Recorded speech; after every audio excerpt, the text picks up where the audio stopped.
Who wants to do recap? I was very sick, and I didn't feel like coming, and I wasn't here. So what? Poe pooped so much. Yeah. Okay, so I can give a partial. Okay. All right. So I remember that we were talking to Emma, and we had a bunch of like big plot discussions with her. There's big plot movements and whatnot. And it was kind of concluded that she couldn't answer all of our questions, but she could do a sort of sync with herself, but not a full one, and it had to be really quick because basically Jackson or whoever would do an airstrike, and that would be that. And so we found the highest radio tower around on top of this big hill. We drove out there. And we met this crazy senile old guy who was talking about the torch or the signal or something like that. Yeah, he was the lighthouse guy. Yeah, and he had to light the torches. And that's why we torch lighter. Yeah, and he asked us about if we could take a tour. It was like he was not altogether there. So we got everything all hooked up. I distinctly remember Gil shot a deer. Tried to get Marlene to teach him how to process the deer, and in the middle of winter, Gil is standing there in his underwear covered in deer blood.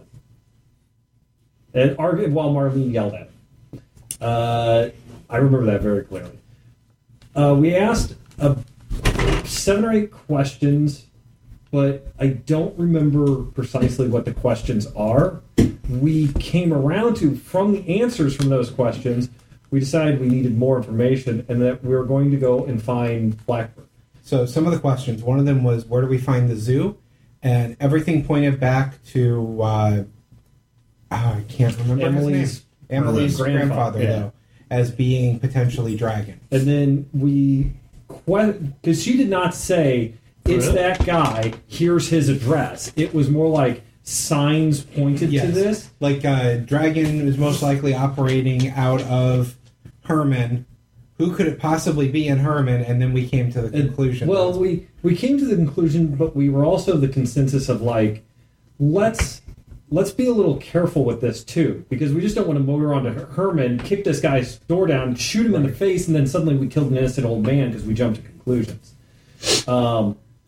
So we wanted to go talk to Blackbird with all this new information. One of the things, Blackbird or Song? Blackbird. No, it's Blackbird. Blackbird. Yep. Okay. One of the other questions we asked about was the extra star in Orion's belt that was coming towards us. Mm-hmm. We found out that was actually it was all Project Aurora. Project Aurora stuff, which was a terraforming thing. There was a spaceship out there. It was a sleeper ship that was coming back, and then Philip and Gil had the debate of, do we send the ship on to where it was supposed to go, or do we land it? And Gil and Philip were arguing that not for the sake of the people on the ship, but for their own prejudices, selfish reasons, prejudices, which neither of them did admit or would admit to. And all the while, we don't even know if it can go because we don't know if the jump drive works or not. And we came to the conclusion that we have to do something about it, because if we don't, somebody else is going to do something about it, which might mean it blows up and a whole bunch of innocent blood is on our hands, or those people are used in a war, and that isn't good. So we decided that we're going to find out more information and to find out if we can affect this and do something with it. And we want to try to communicate with it, assuming there's an AI running it that is a previous version of Emma. Mm-hmm. And then we'll decide what we want to do with it. But we did decide that we can't just leave it for... Right, I mean, because they need to know that there's potential threat from Jacksonville. Yeah. And we still don't know if the power launches up there, if that's going to destroy the Midwest in the process. Yes. That's one of our open questions. And the zoo isn't doing what they're supposed to be doing right now, and nobody knows what their actual goal is. Because they were the agents that were supposed to be left behind to make sure everything. Yeah, because they were. Yeah, they were the special team. If I remember correctly, I know they were Dan, telephone sanitizers and hairdressers. They were. No, Dan said something. And I remember very specifically the word punishment. Mm-hmm. That it was, you were selected for the special mission, but it was also sort of. Who would let criminals do it? Oh, wait. Well, they weren't criminals. Right. They were just people who had kind of rocked the boat a bit too much, and so now why they're participating at all is a good question. Well, you can rock the boat. You just have to be able to play office politics while rocking the boat. We also have the debate going of: is it the best and brightest that's up there? Or is it the rich and political that are up there? Yeah. Little column A, little column B. And the people that were left behind that became the zoo. Great books. They're zoo? Left behind. No. Their purpose was to complete things that weren't completed when Aurora was launched. And one of them that you put together was, if it is a sleeper ship, the technology doesn't exist to revive someone out of cryo.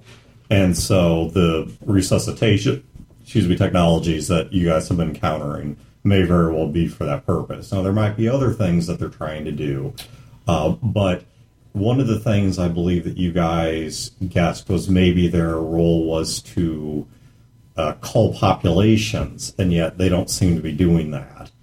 So, I'm pretty sure that Leopard is going to do some damage to the Ists. Yeah, we were debating on, are they trying to destabilize things? Right, so they have when the ship comes to back, they can take over everything. Right.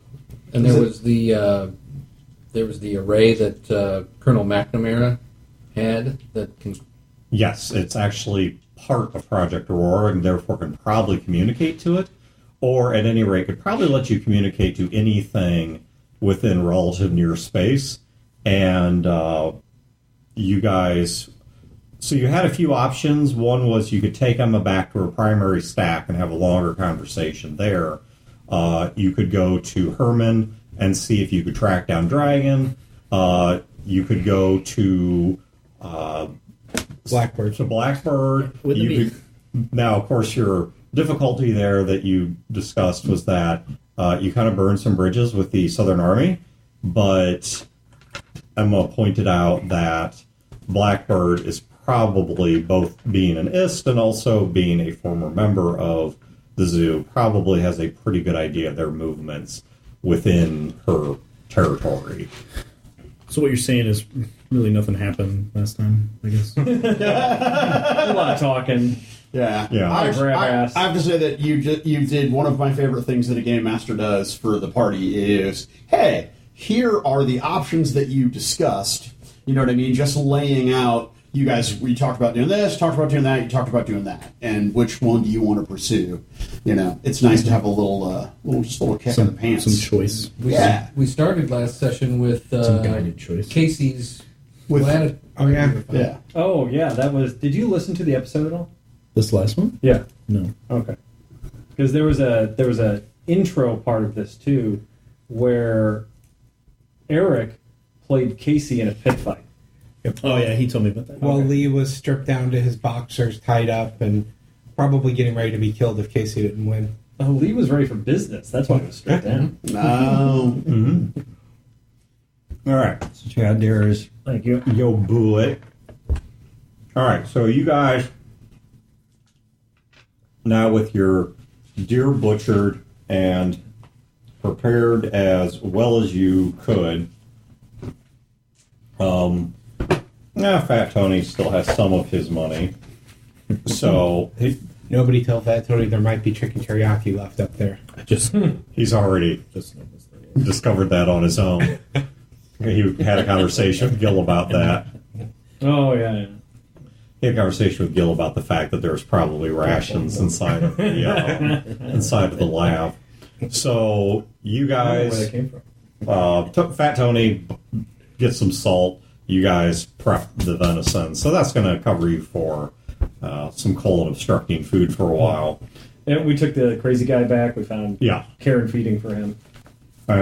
You guys are now headed southward toward where you understand the operating point for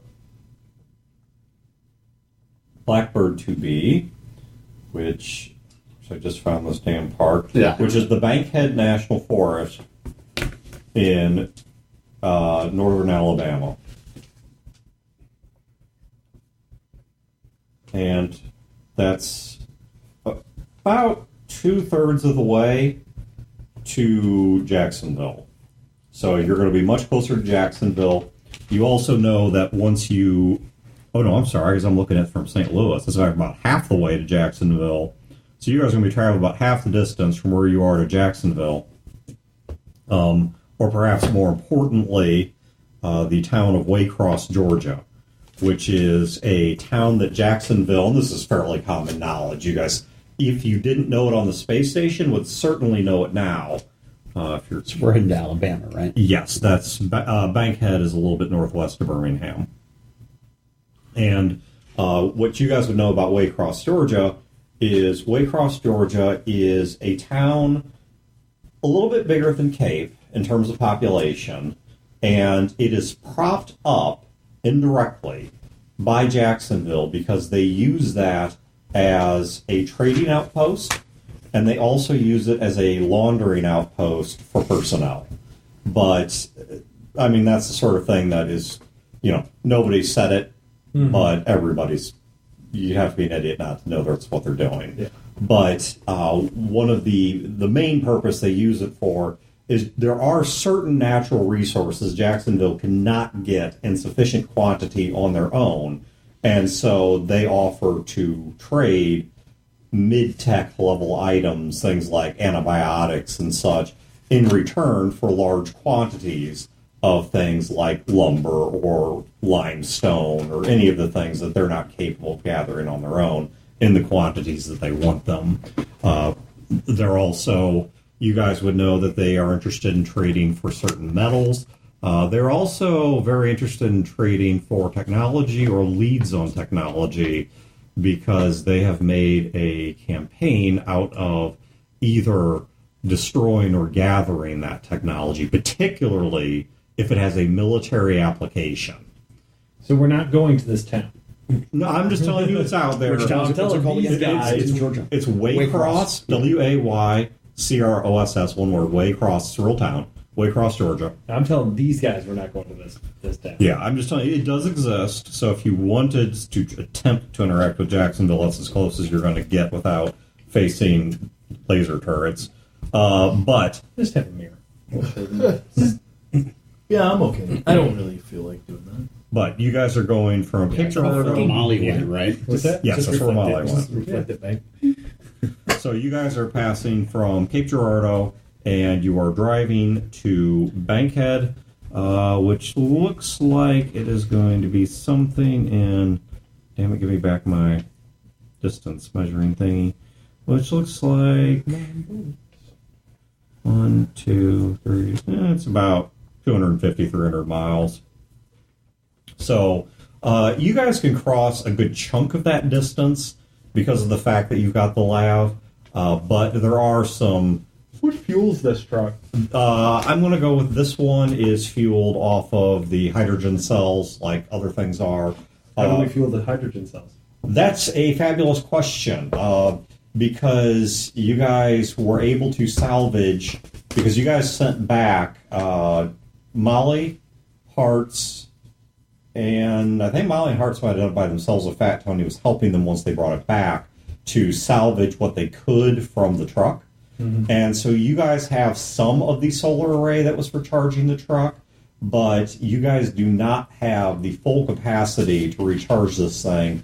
So when it runs low on fuel, the charging is going to take longer than it otherwise would. Now, once you guys pass out of Cape Girardeau, I want to talk a bit about what you encounter. So as you pass out of Cape Girardeau, you guys go through some farmlands and some small towns that are along the river. But you can certainly tell that there is a bit of an emptiness as you pass from the southern edge of the St. Louis area of concern into the areas that are increasingly under the control of the National Army. So I want you to think of it this way. St. Louis is itself a city-state, and like any city-state, its power diminishes the farther you get from any of its vassal states or client states, Cape Girardeau being one of them. The National Army is a bit more organized. They are a bit more like the Roman Republic than a Greek city-state, but you do still nonetheless have the same effect. They don't perfectly exert power all the way to their borders, particularly because their borders are currently in a state of flux. And so you guys do see an area where things become very sparse, very rural. Of course, these were rural areas to begin with. It's not exactly like southern Missouri or northwestern Tennessee or northeastern Arkansas, where, booming metropolises to begin with. But there are places you see where it's like almost you think it could be occupied or the land could be worked. And outside of a homestead here and there, it's just not happening. Now, you guys don't know a huge amount about the situation in the South beyond that, though obviously you're about to learn it. All right, so there's a couple strategies of how you can get there. One of the first difficulties you're going to hit is attempting to cross the Mississippi, because in order to get east to the Bankhead Forest, you are going to have to cross the Mississippi at some point. So, do you guys want to deal with that first, or do you want to deal with... Didn't we just cross the Mississippi at Cape, get a boat or a ferry or something? Well, St. Louis is not real big on allowing river traffic to pass, and your lav is not lightweight. And it's not amphibious. No. Now, could you personally probably put together a raft or something across? Yes. Could you even build a raft large enough to play Oregon Trail and try and ford the river with your lav? Yes. Yeah, that's what I'm thinking, is just... It's going to be a project. Sure. But yes, you are capable of doing it, and in the engineering mode, Tarts would be capable of playing Lincoln logs and working out the buoyancies and weights and such. That is what his... There's a standing bridge a little bit further down. Yes, there is still a workable bridge if you go a bit farther south. Or in the game? In the game. In the game. Oh, okay. Yes. Do you remember where specifically?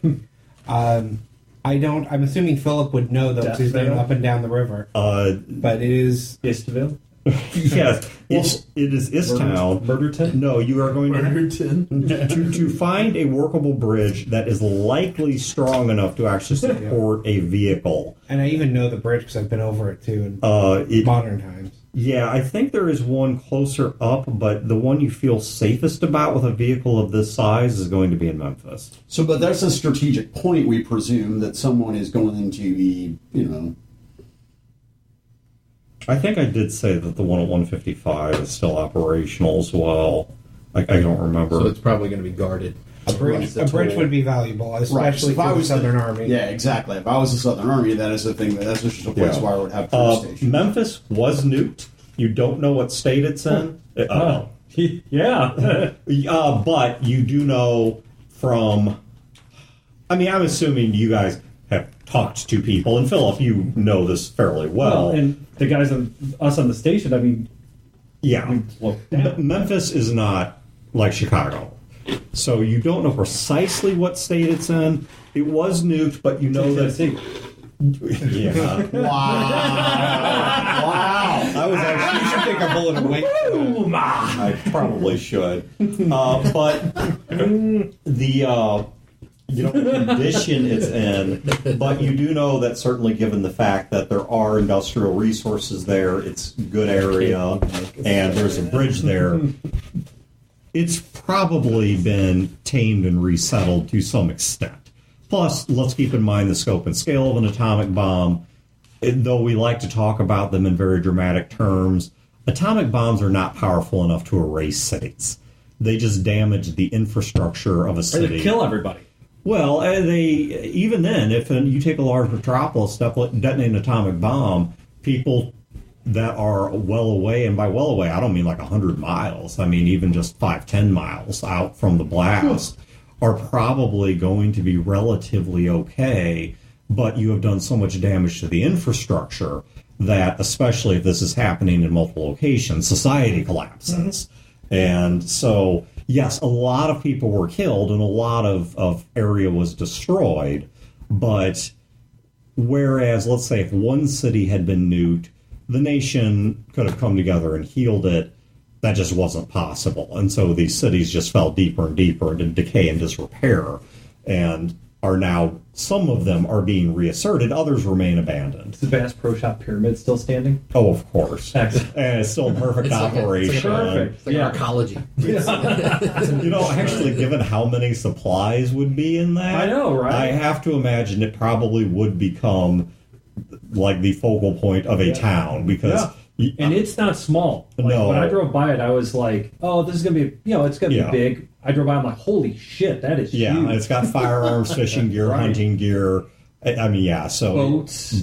Precisely. Tents, camping. If somebody sees that, if a relatively small number of people seized that and defended it, you could create a trade town around that. Mm-hmm. And so it's right on the riverfront, too. Yeah, so, I mean, that very well. In fact, we may go with that as the state of Memphis. So... Okay, so let's start. So let's start with that. As you guys depart from Cape, you've got two issues facing you, immediate issues. One is that at some point you have to cross the Mississippi. The other is at some point you are going to have to charge up the fuel cells. Okay, so how do you want to approach these problems? We're in Cape. Yes. We ask around because we have friends here, I suppose. Yeah. Cape still likes you very much. How many bridges between here and Memphis? There are two. There's one that Wayne is referring to that I mentioned before that is not as far south as Memphis, that they know is still working, and there are people still crossing. I think it was either the bridge at Sykeston or it was a bridge down by Dyersburg. So I don't remember. I think it was Dyersburg. Okay, because I would remember Sykeston better. Who owns it? Who controls it? So we have to appease Master Blaster or something. No. So the primary. So it is more of a. It's a collectivist sort of project. You just say cult. Well, not exactly. What's going on down there is, in order to cross the Mississippi by land, which is faster, easier, less dependent upon the availability of third parties, etc., it helps to have a bridge that is still standing. Mm-hmm. Now, to have a bridge that is still standing, even if they're not driving, 50-ton big rigs over it, they are still going to be taking horses, things like that, across it. And so it does have to be at least vaguely in good repair, which does require trade with various areas to get the materials and people with engineering know-how and things like that. And so it is not a cheap project. And so there is a trade collective that, once again, they just simply, there's no... It's almost like a fraternal order or a trade guild that operates it, and there is a toll to the bridge, which is used to maintain the bridge and to maintain a camp of workers who are there permanently to keep that bridge open. The bridge has not, to this point, become at least not in recent history, been a point of military contention, because the St. Louis hasn't gone that far south. Vias have not gone toward it. It's just not their territory. And the locals have no interest in shutting it down because trade caravans passing through is a boon to everybody. So keeping this thing open is simply it's just good for all people involved. Okay. And I know things like this can work, at least on a small scale, because I know some rural neighborhoods where the people do come together to keep things like bridges operational and such outside of county or state service. So, anyway, that's the one near Dyersburg. Or you can go further south to the one that's probably going to be under control of the National Army. Oh, hell no. that would be near Memphis. So, bridge thing aside, I think it's pretty obvious which bridge we go. Why are we looking for Blackbird again? Because she's going to give us information. Theoretically, we'll be able to barter for information about the zoo because she's an ex-zoo member. And she'll be able to essentially get us squared away on what they were supposed to be up to, what they were up to, at least to the point where she was still a member. And maybe she still has tabs or information about them that is relative. And then we have theories Particularly, about... she found out something that made her leave. Right. And we have theories about the zoo that we need confirmed or denied. Okay. Yeah. Like I said, I just forgot. And she knows where, we think she knows where McNamara would have that dish. Which we need to get a hold of.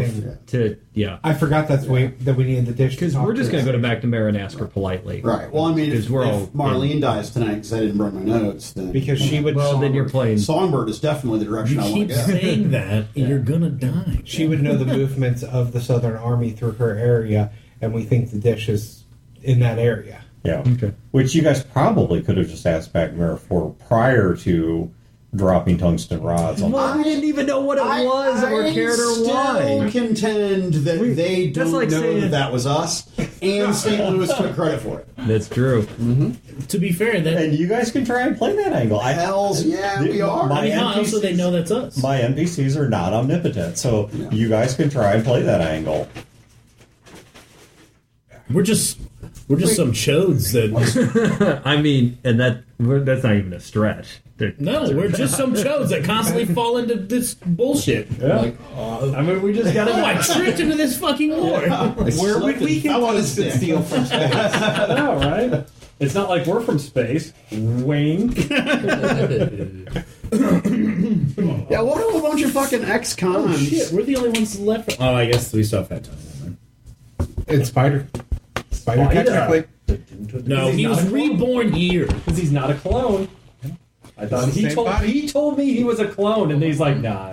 He was reborn here. He doesn't count. I have dual citizenship. Well, Earth and space, which is possible. He also either doesn't know or has her own belief about it because he said it. Emma corrected him. Yeah, Emma corrected him, but he's never actually asked Emma, "What am I?" or "How did I come about?" But we did ask the question of, is it the same body? Is it Wayne? It really? Yes, it. And also, and she said sitting right here. She said it was the same body. Emma also showed him a whole lot of things, and you have no idea how much of that was real versus how much of that was. That was the final step of his recuperation to make him into a man. You're right. She could have reprogrammed him to. Kind of hope she did. He's gonna be like some sleeper assassin, and she's gonna say butterscotch, and we're all fucking dead. I mean, bad man. You kill Marlene first because then Emma, as secondary user for Hearts, gets control of Hearts. Yeah, and then Hearts kills the rest of us. Exactly. Marlene's the fucking worst. I should have dicked her down when I had the chance. Should have tamed her with a D. I'm going to have a robot. You would have dropped Trout, and I would have been like, huh. It's pretty impressive, I know. I rolled really well at character creation. Interesting is the word I would use. Dick. Yeah. Got that crit dick. Is that going to be your all-male spin-off of Resting Glitch Face? Yeah, crit dick. Yes. Crit dick. Right, yeah. Oh my god, we're all barbarians in Fatal. He wasn't even joking. He literally wrote it down. Crit dick. Yeah. And we're detectives. Boom! I don't know if it's still in there, but in earlier editions, there was a whole play avenue for being Private Eyes in Shadowrun. For, kind of going that... Noir. Yeah, that kind of cyberpunk. But we still use Fatal. Yeah. But I mean... You need to have butthole circumference. That's right. All right, so anyway... it's the future, baby. You can make it whatever you want. It's like an aperture. Yeah, I was going to say. With a neon glow. That's right. It's an iris. Sorry, we just got really excited about buttholes. I I mean, there's so many possibilities. I didn't even. I somehow feel responsible. I know, and you're not. Congratulations, you can erase one thing. Are you serious? No, absolutely not. No. Because I'm going right to that one. No. If Broder had actually set me up with that hot chick, maybe I would have gone beyond bullet to allow that. Gone beyond bullet. That's Beethoven right there. Well, I don't want to talk about it on the mic. Okay, so anyway, getting back to the game, I apologize to everyone. It's kind of a negative episode there. So getting back to the game, all right, so what is your immediate, which of these things are you dealing with first? Well, you said we can cross the bridge not at Memphis, but at Dyersburg. The trade cult bridge. So we cross the bridge at the trade cult, which is the wise decision, right? Yes. Because we don't want to go to Memphis and it's all Southern Army people. Because there's no way the trade cult's. We're like, where'd you guys get that light armored vehicle? We're like, we fucking found it. Well, hold on. We have their Messiah. We have their Messiah, Fat Tony. There's no way. No, that's true, dude. Oh my God, you're a genius, Fat Tony. To the trade cult? Holy shit, we can trade Fat Tony? Is that what you said? Thank God, and get rid of that goddamn cat. Oh. We will trade you one Fat Tony for passage. What the fuck? Right. But let's get a river between us and the Est Army before we try to charge. They all have cats. Okay, so I'll shoot. Do you guys set out that night, or are you waiting until the following morning? Well, you guys said you were doing some. Here's a couple things. Okay. One, before we leave, the truck has to be fully charged. Okay, so you're going to stay in Cape long enough to max the battery. That they have generators and stuff that we don't have to wait till the sunrise. We'll put Fat Tony on an exercise bike. What's the town called? So, Dyersburg. Thank you. Dixburg. So, Fat Tony on an exercise bike is going to give you 1 kilowatt a second. That's fine. So, that's... In terms of charging this thing, you guys do have a couple options. One is you could try and beg, borrow, steal something from Cape, which they might be willing to help you with. Now, they're not a highly industrialized town, but they do have some industry. The other possibility was there was the generator it was a diesel generator that was at the tower. You guys could attempt to use the diesel generator to charge the hydrogen cells. We wanted to leave the tower ASAP. Yes, because you were concerned it got bombed. But nonetheless, you do know there is at least one working diesel generator there. You know who else has power? I say, was there a generator at the place we picked up the guns? Actually, there's another option too. Cain. Didn't the guy who had the robots in Cape that we kept ignoring, who was really important, we shouldn't have ignored? Didn't he have robots and stuff? Yes, Frederic Kane has the ability. Yeah, to didn't he get arrested? No, he's still free.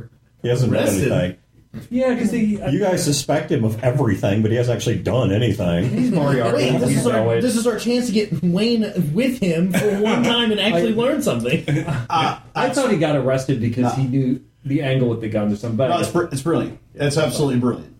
I mean, what you both said. What you said about go to Cain, he's got robots and because he's got a power. Right, the town owes us a little bit, and more importantly, it gets Philip in front of them. Yeah. To ignore him and ask the wrong questions for the 5th time. I cannot wait. Okay, so you guys are going to Cain. Oh no! You're setting Philip, not me. So who is going to Cain? Yeah, that was a Spider. We're driving the truck there. We're all okay, so you're driving the lav there. Okay, you drive the lav there. I don't get out of bed without the lav. Okay, so you guys drive the lav there. What's your armor rating? Just the lav. When you arrive there, Molly asks, not Molly, Emma. Molly's not there. Emma asks, will you need me for this? If not, there are some things I would like to attend to around town before we leave. Girl stuff. Yes, in a manner of speaking. She's buying a fleshlight. Would you like company? That is acceptable. I'm going to go with Emma. Girl stuff. Yeah. Actually, your opinion would be useful. I was right. I flip all the boys the bird. My opinion would be useful. Your opinion is always useful. I mean, Gil steals all your plans. Yeah, that's true. Are you going to get your hair done? No. Yeah, did you see she knifed a couple inches off her ponytail last night? I should have picked a couple blowjob receipts. Oh my god. By the way, I just love him. He's so disappointed you weren't. Okay, so Marlene is going with Emma. We'll come back to that because Emma is going to take you on a bit of a walk. So are there other four of you going into Cain's? Sure. Yeah. Yes. Okay, Yeah. and so then Hearts and is it like IBS thing? You need like No, I think it's probably an alcoholism thing. I probably have a hardening liver or something, but no, I just have a weird cramp right here. I get sometimes. Yeah, it's no big deal. All right. So the four of you are going to see Cain. Fat Tony will stay with the truck because you don't want to leave that unguarded. And is Hearts staying with the truck? Is Hearts going with you? Yeah, I think Hearts will stay with Fat Tony. Okay. And so, just to protect the truck, I feel fairly. I mean, we're in Cape 1.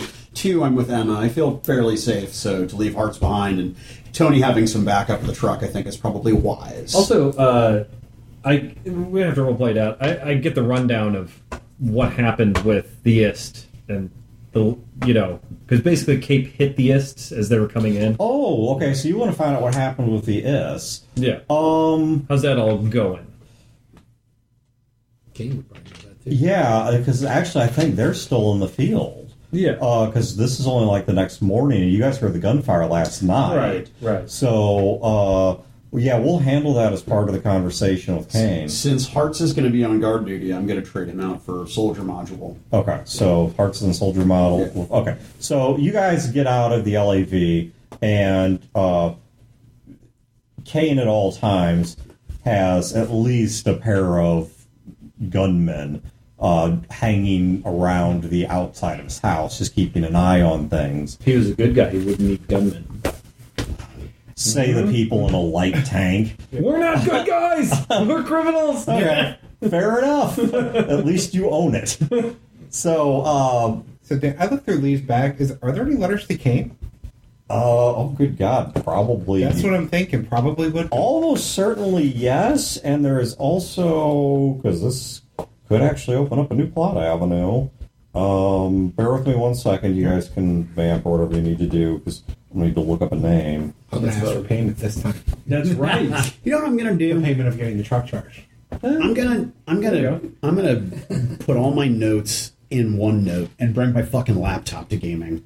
Not because I want to be on my laptop, but if I have to look something up, I just want something searchable as opposed to these notes with this shameful handwriting. Your handwriting is actually pretty good. Thanks. Yeah, I seriously, if this ever goes into printed form, Skies of Glass, no joke, I am turning his handwriting into a font. Like, that's not a joke. That's going to be like the side stuff, like... No, that's going to be the entire book. It's going to be in Times New Brodor. Times New Brodor. Sans jizz hands. No, see, that's not funny. No, you're gonna rub it in. I've got to rub the jizz hands in. Each letter is Could just... you imagine the massage? Each letter I'll is show just... you full release. All this compliment about his handwriting, I misread one of his words. Yeah. I glance over and I see the Chad does recap with a little help. I misread that, and I read Chad does recap with a little head for Wayne. Yeah. And we're still waiting over here, Wayne. Hold on a second, Wayne. Let me It'll be a long fix wait. that. Yeah. The only thing getting tapped tonight is my phone. Don't you go your dick. Yeah, I did. Now. Okay. So, Wayne, Philip finds several letters to Cain from all over the place. Those that have either wax seals or return addresses or whatever, you would recognize as being from generally pretty... Now, not all of them are. Some of them are from randoms that you can't place. But many of them are from relatively powerful people in a variety of places. There is also a letter simply addressed to Betty at Mount Tabor. Okay, you have... Now, I don't think you would have any idea who Betty is. The only thing that you would know about a place called Mount Tabor is Mount Tabor is actually just on the outskirts of Cape Girardeau. Let me mark it on a map since this may become relevant.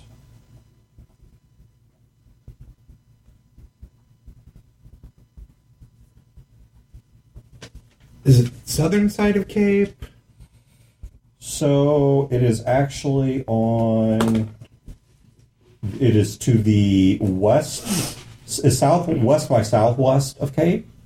It is actually... The Ists tend to come more from the northwest, but it's kind of out that direction. It's a relatively isolated area just outside of town, beyond where most of the farmlands and such would end, and certainly beyond even the abandoned streets of Cape. But, like I said, it's just addressed to a woman simply named Betty at a place called Mount Tabor. Now, looking around, there are no physical mountains here that you could identify as Mount Tabor. But you could ask, if you want to ask around, you can ask around and get directions to it. I'll leave it up to you if you want to split from the party and pursue that, or if you want to stay with the party and deal with this later. I don't know how you want to handle this. I started when I have a conversation with Cain. And okay, so you're going to stick with the group. Okay, so you guys get out of the lab and go get intercepted by the two guards who, by this point, have seen some of you enough time that they recognize you as a group. Plus, you really freaking stick out to begin with. What? Yeah, just a wee bit. Thanks, Poe. It's completely Poe. He's always in a stethoscope and an arrogant smock. Right. And nothing else. Yes, that's right. That's why it's arrogant. Yeah, that's right. So... You got it, Flynn. One of them comes closest to you and says, so what's this about? Like, talk to Mr. Kane. All right. Wait here, I'll see if he's accepting visitors. So one of them walks in, the other one's still standing there with you, has a rifle over his shoulder, it's not drawn. He's looking at your vehicles like, I don't think I gotta ask where you got that, because that's fairly obvious, but taking that out to the Carvers? No. Yeah, that's neighborly of you. We're not your neighbors. What's been going on here? Last few days with the Ists? Nothing. Which, I'll consider that good news. I look around. Guess the guns helped. The other guy comes back out, and he stays by Cain's mansion and waves you guys over.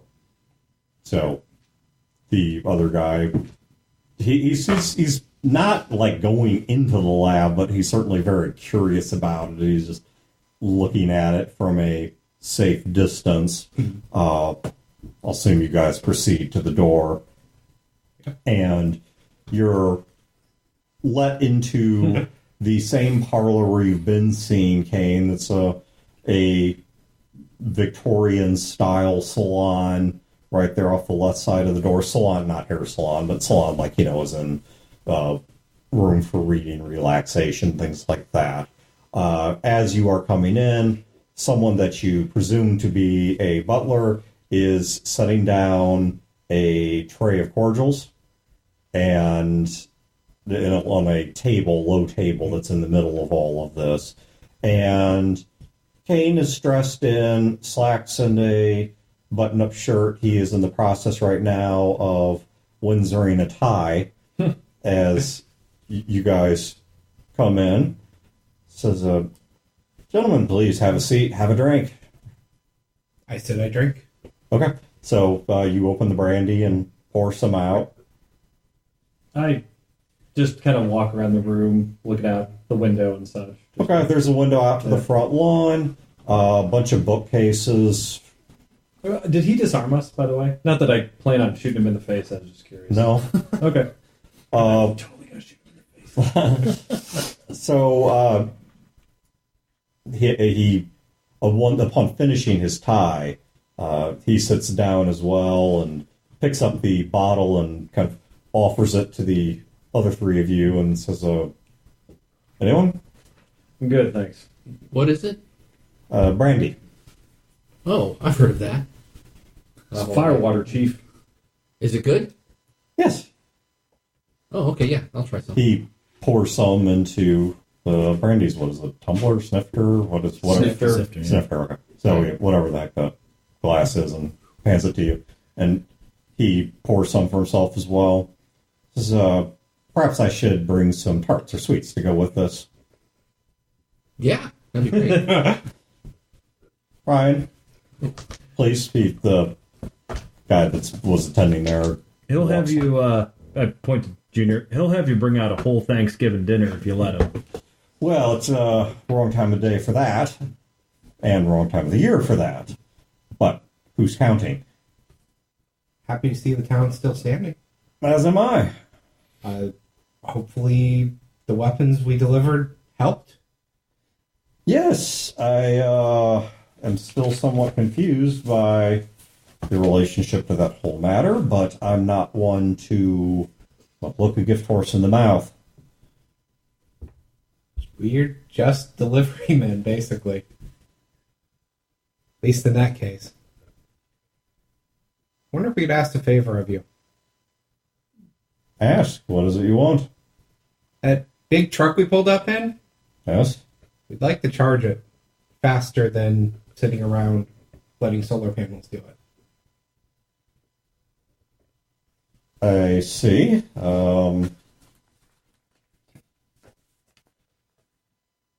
I think we can arrange that.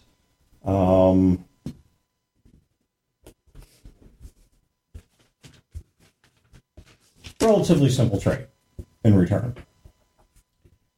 I have something for you, actually, to offer in trade. I pull out the bundle of letters specifically for him. These all have your name on it. He reaches into a pouch and counts out a St. Louis silver for each of the letters, which is somewhere about right given the distance, and puts it on the table and slides it over to you, and I slide him the letters. Takes them back and says, not the favor I had in mind. Okay. I was curious, the weapons you delivered, what precisely was in that cachet?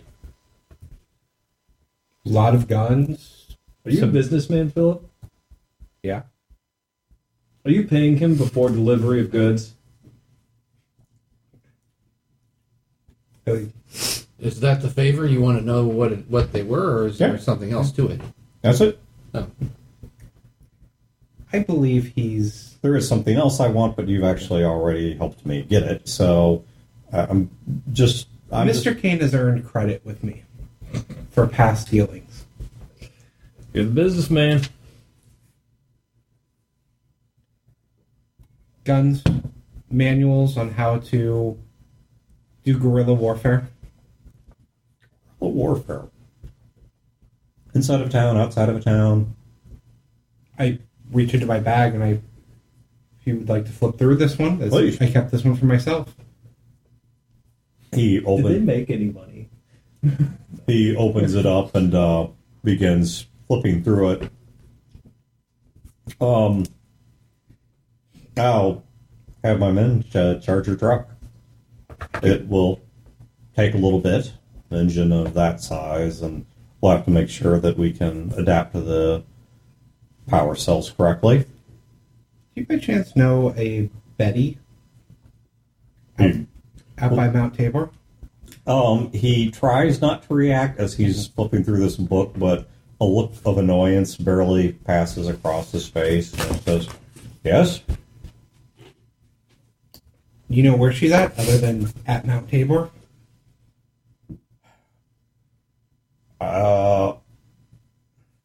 She haunts the area. Precisely her location, no. She ghosted? Yes. It's going to be hard for her to read her letter, then. That's what we're doing now, Junior. Maybe that would free her. Reading the letter? Well, returning her. Came back, so it was done. She's not dead. Oh. Figure of speech. And like that, she was resurrected.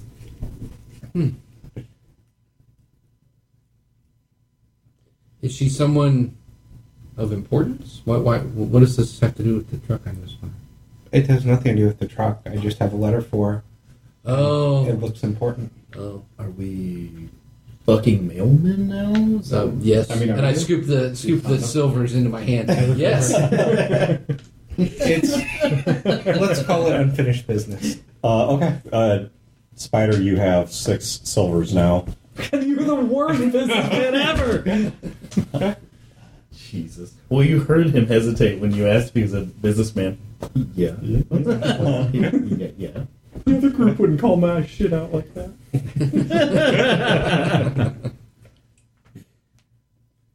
It's unfinished business. It's going to be really sad when St. Louis is Who is destroyed she? and we have all this St. Louis silver.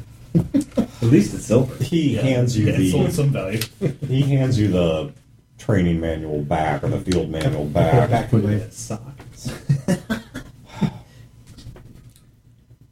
She's not even vaguely a business person. She's an old woman that, her, the mayor, is the sole and rightful heir to a very, very large plot of land in and around Mount Tabor. I've been trying to purchase the land from her for years, but she's not interested in negotiating. And should she pass before any deal is completed, then there is a very unclear chain of custody to the land thereafter. The hell's in Mount Tabor? Is it a mine? No, there's not much of anything in Mount Tabor, and that's its value. I don't know if you've been out there.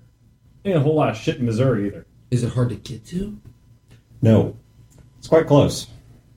Huh. Quite close to even where you're standing right now, which is why it interests me. Mount Tabor's right behind you.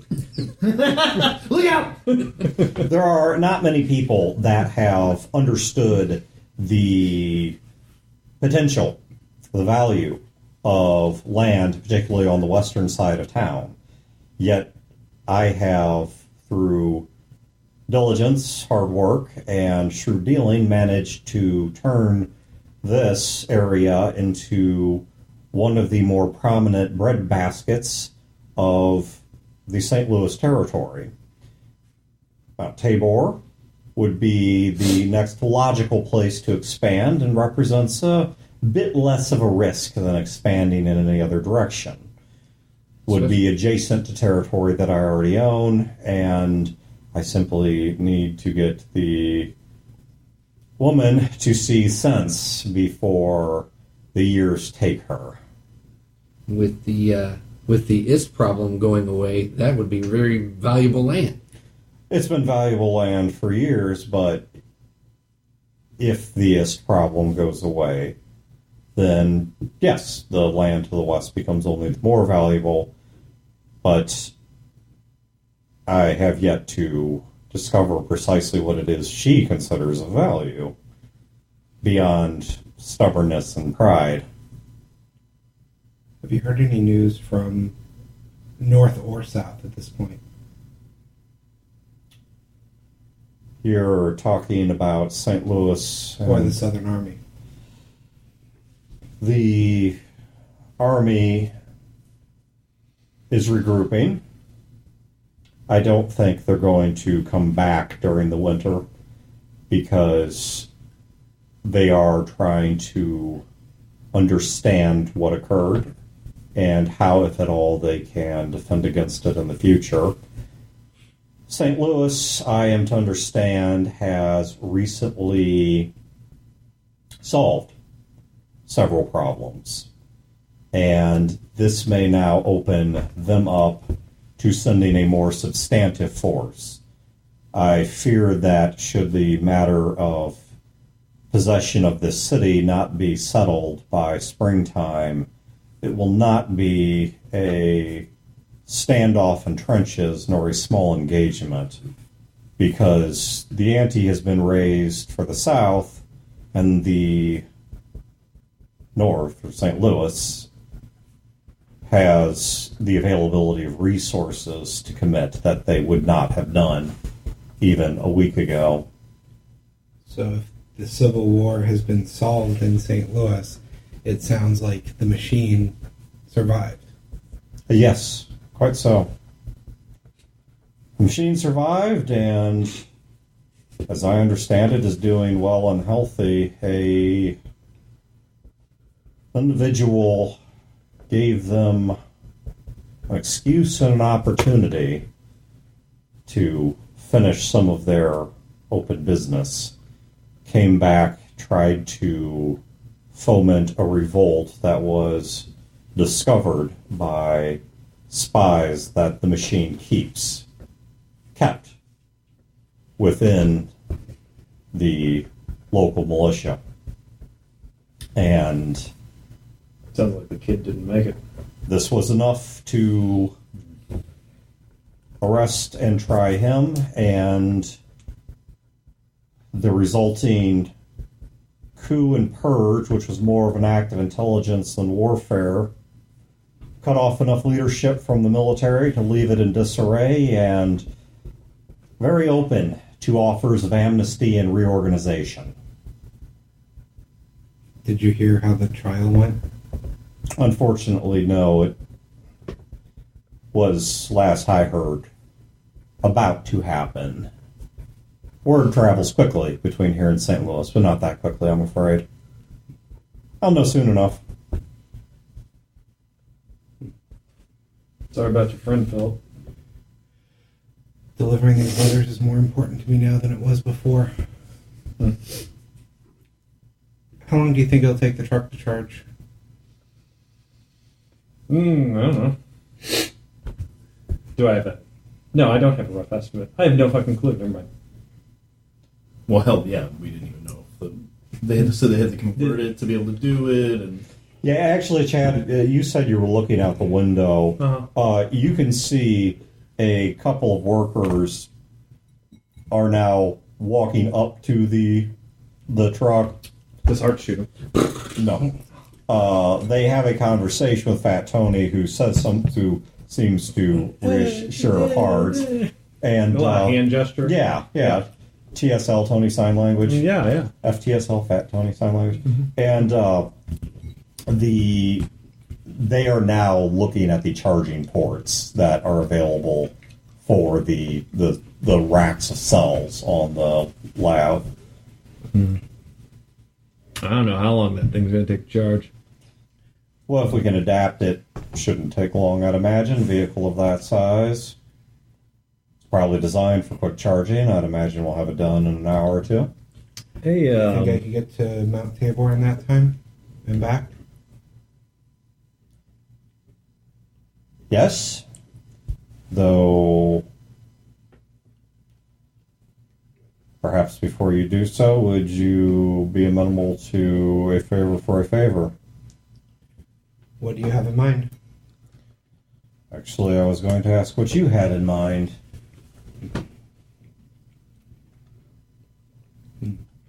I kind of look around and see if anyone has anything. Feels like... The fuck are we going to Mount Tabor? I don't know. Did Ryan have to make those tarts?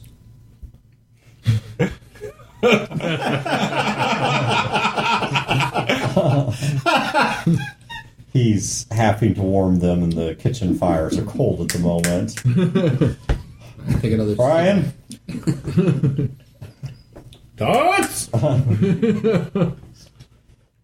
The guy comes back in and with white gloves sets down a silver tray that has tarts arranged on them. My apologies, sir. And then leaves it and walks away. I just kind of watch him go, shake my head, and then start eating. He's like... You gonna share that wealth, or are you gonna just eat it all? You want one? I mean, you've grabbed every single one of them. You've touched every single one. I had to make sure they're all warm. Yeah, with like the palm of your hand. I mean, no, I'm good. I'm good, Junior. Thanks. I start putting my palm on all of them. Oh yeah. Why don't you just lick one or two or five? I thought they go. They're supposed to go with the drink. Yeah, how do they taste, Junior? Yeah, they're delicious. Thank you. But how do we know if each one of them? I think they're fig. Figs. Figs.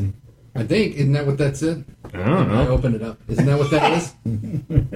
I mean, it's caramelized apple, but I could see how you might think it's figs based on its color. That's an apple.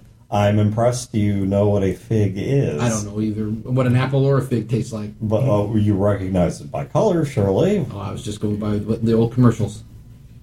I was going to say... You think this is a fig Newton? Yes. Yes! You're smooth as ever. See? Mm-hmm. Where have you seen these? There was a traveling road show a couple of towns back. There's a guy goes from town to town, has a little mule, sets up a projector, has this little device, shows like old movies from before the war, some commercials too. That's where I saw it. Gil glares at Junior. Junior just looking at Cain, smiling. Do you have a way to get a message to Herman? By ground, yes. That's my favor. I'm going to write a letter to my parents. Just let them know I'm alive, let them know a few things, and if you could get that to them. Very well. He holds out his hand. I'm sorry, the look on Eric's face. the are you fucking serious look? Which I thought was quite sweet, by the way, Philip. Ghost of Joe is smiling. Yeah, he is. So I write a letter. I tell them about my daughter and basically give them a rundown of adventures up to, but stopping when I meet the rest of this group. Okay. So you're ending it with you in prison?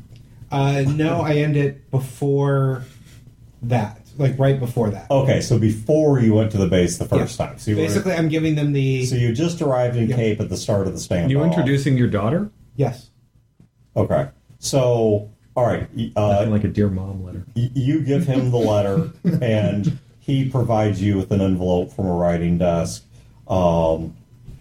accepts it, and says... And then holds out his hand. Right.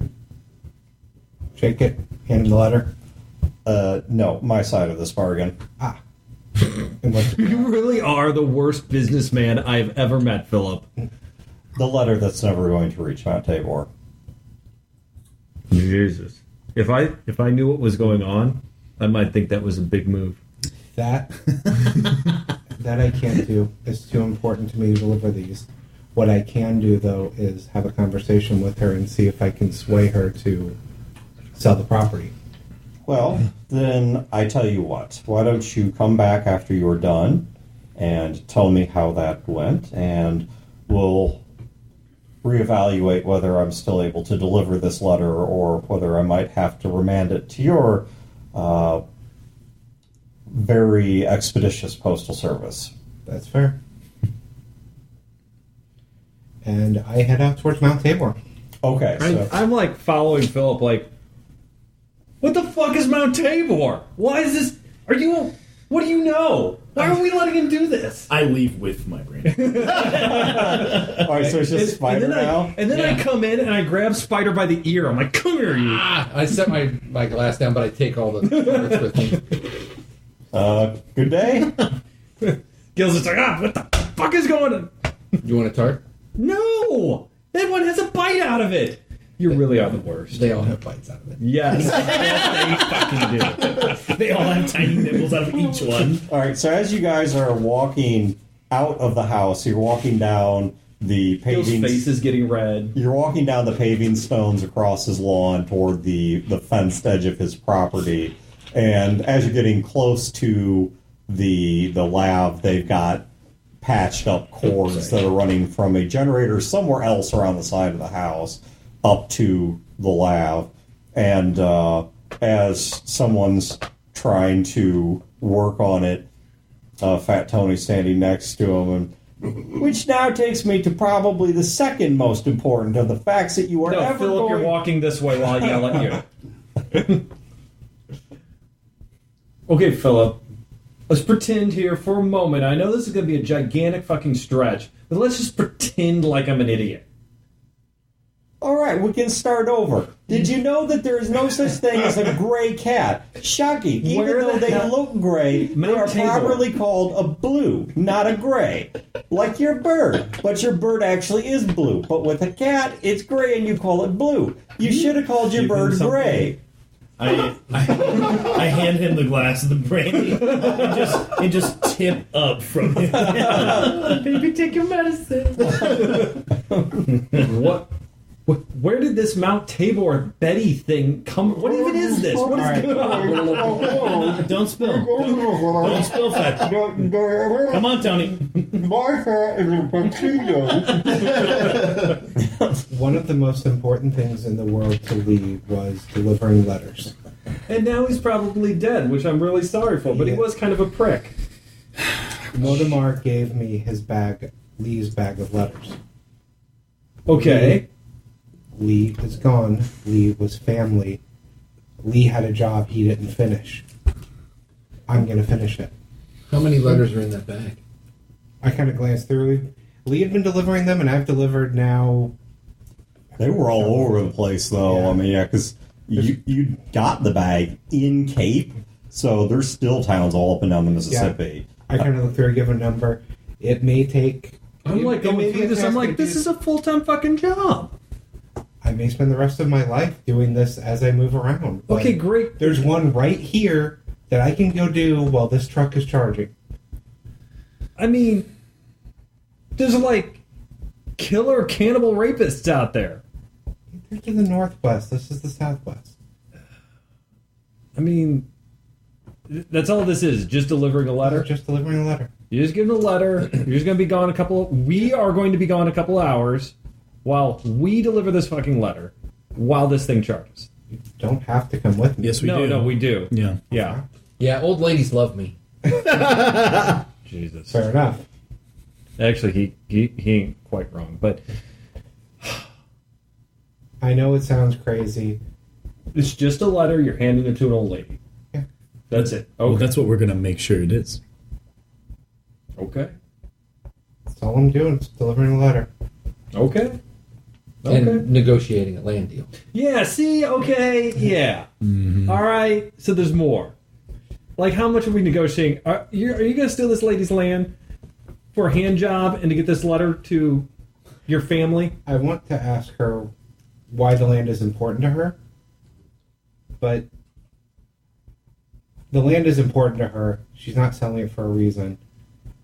As much as I like... He lied to Cain. Yeah. As much as I like Mr. Kane, Don't tell Marlene that. I'm not going to steal some old woman's land from her.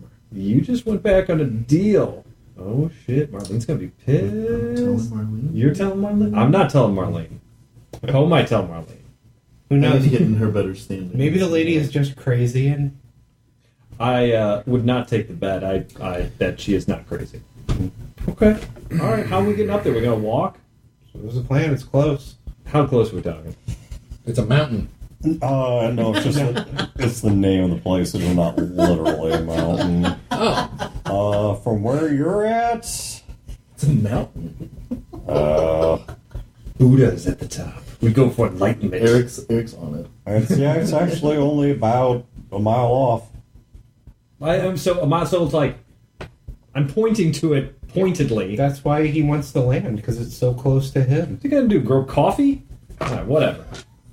That would be very lucrative. You would think, right? God, Missouri coffee would be awful. Okay, let's get a horse. That would certainly speed things up. Well, if we have to run away, it'd be great. Wait, you said it's a mile? Yeah. Are we getting a fucking horse? It's a mile. In case we have to run away. Can't run From an old lady. Sorry, I mean, I'm not there, but... On a horse. Yeah, there's 4 of us. I don't know what horses you guys are gonna ride. See, this is why I should never have given up that motorcycle. Motorcycle would have made a really Steelers. Yeah. That thing was a beast. Let's just get going. Okay. All right. All right, so We you walk. All right, so you guys start walking off. We tell Fat Tony what's generally up for when Marlene comes back. Okay. Marlene. Yep. So, as you're... A mile, that's still in town. So, Right. as you're walking with Emma, she's walking... You're kind of walking along the west side of town, but she is walking you back towards the abandoned buildings that are on the western edge of town, so towards the town proper. Marlene, what do you know of human romance? Oh, God. I told you, I called it. I light a cigarette and like that. Well, I got to be honest with you, not much. I mean, I just have one failed relationship after another. Do you consider what you have with Dr. Poe failed? I mean, I tried to have sex with him, but I don't have any interest in like being in a relationship with him, if that's what you're asking. So you are not monogamous? Well, I mean, if I'm in a relationship with somebody, I mean, I'm not going to be a shitbag and cheat on them. But I mean, you know, I mean, it was just a thing to do at the time, I guess. Why not have done something else? There must be some significance to it. Well, okay, I'm going to put my hand on her forearm. Okay. Can you feel my hand? No. Okay. See, That's the hand she's loyal to. but you understand human anatomy, right? Yes. Okay, so you know that there are parts of the body. Well, okay, so I don't know how to explain this to somebody who can't feel, but basically it just feels really good. You wanted an orgasm. Yes.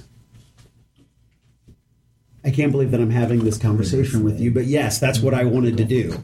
And, you know, out of all of them, Dr. Poe was the most... Wouldn't it be less complex to seek an orgasm without Dr. Poe? I love this conversation. I used to... Okay, are you familiar with marital aids? Like, you know, sex toys and stuff. Yes. Okay. They're I mean, they get the job done, but it's not the same. It's Would you like me to engineer you a better one? oh my god. Called it. The answer is yes. No, While I may not possess human anatomy, I probably understand it better than you do. oh, that's probably true, but okay, let's why are you asking about matters of the heart? Let's go that direction. I like how Marlene's the one keeping it clean. So she stops at a strip mall. Yeah. And there is a clothing store. Its windows are boarded up. Its doors boarded up. And when she, of this particular shop. And when she tries the door, it's locked. She touches her hand to the lock, and you can hear a quick hum and then a pop, and then the door simply opens. Did you just make the tumblers on that lock vibrate to unlock? Yes. Now she's interested. Yeah. Let's revisit. Okay. How? Are you interested now in... Okay. In my anatomy? I'm just, you know what? No, I'm very impressed. That would have taken me. Have you ever seen a jammed lever or simple vibration at the right frequency can be used to loosen a number of mechanical systems? Gotcha. Okay, so back to the matters back to okay. Is this about Junior Spider? Yes. All right. So you have feelings for him. Yes.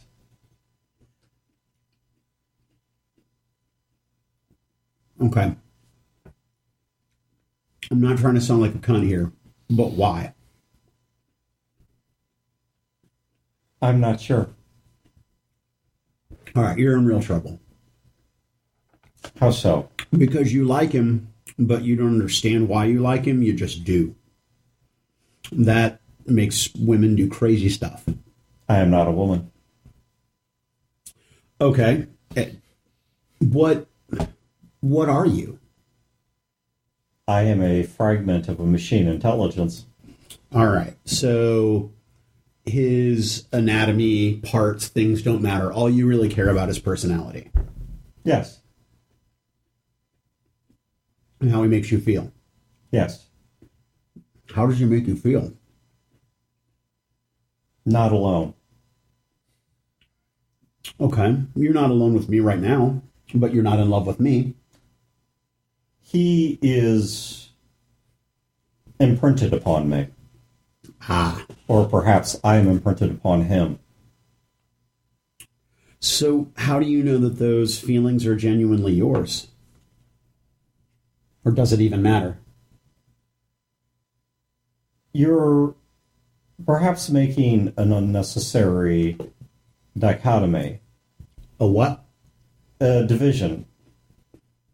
If you fell in love with someone,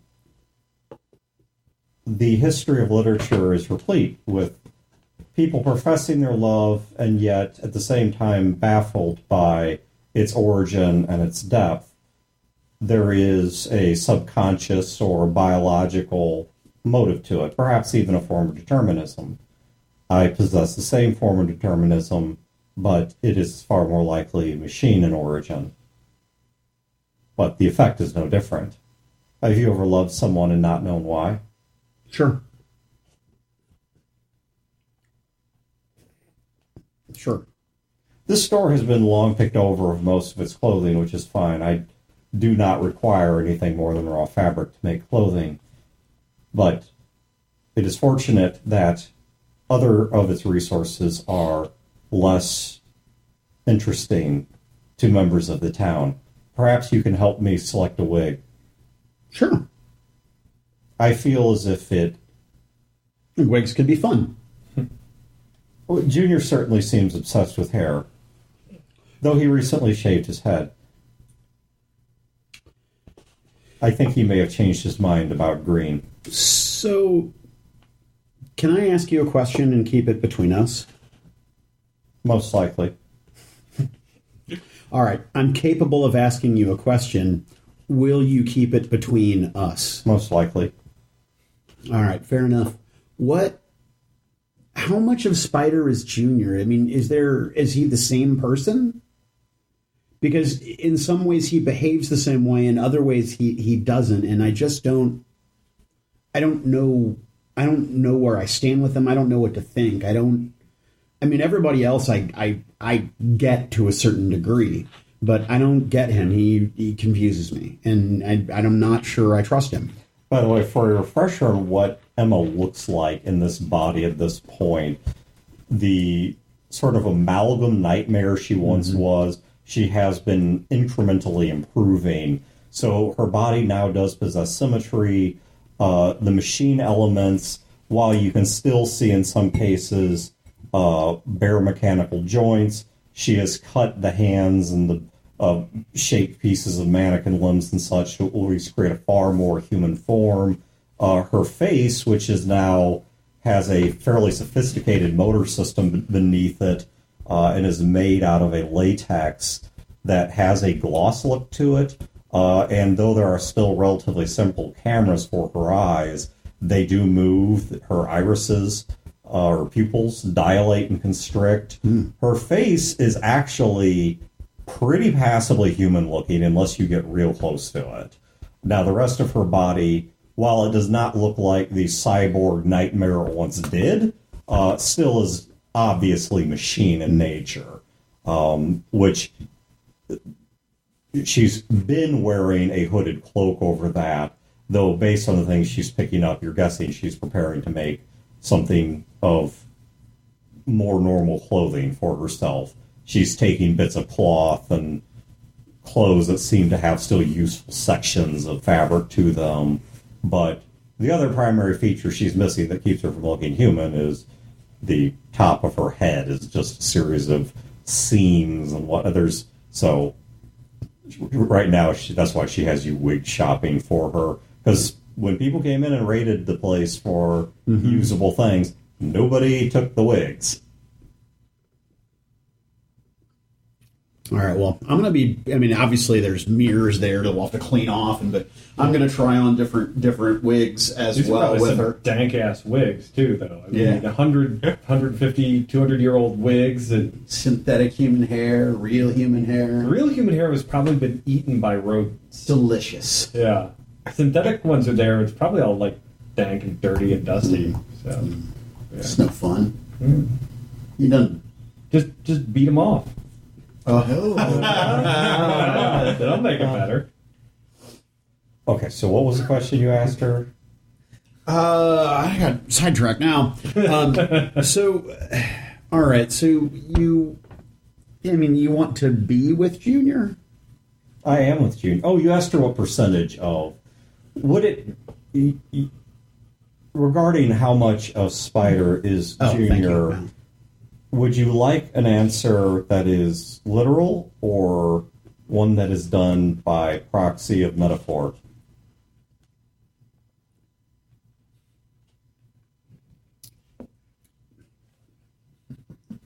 I don't think I just, is he the person that he was before he died? I need you to clarify the question. How would you determine the continuity of a person? Right? That's exactly my point. That's why I suggested a metaphor. Okay, then I'll go for the metaphor. How old are you? Yeah. You are SB? God damn it, what? I'm 25. That is not a 5. That's not my handwriting. Yeah, somebody else wrote that on there. I don't remember. I don't even know what that is. I don't either. I'm 25. I mean, if you were going to say it's a number that looks like 13. That's... Damn. 25. You want to know why I asked you. How old are you, Grandpa?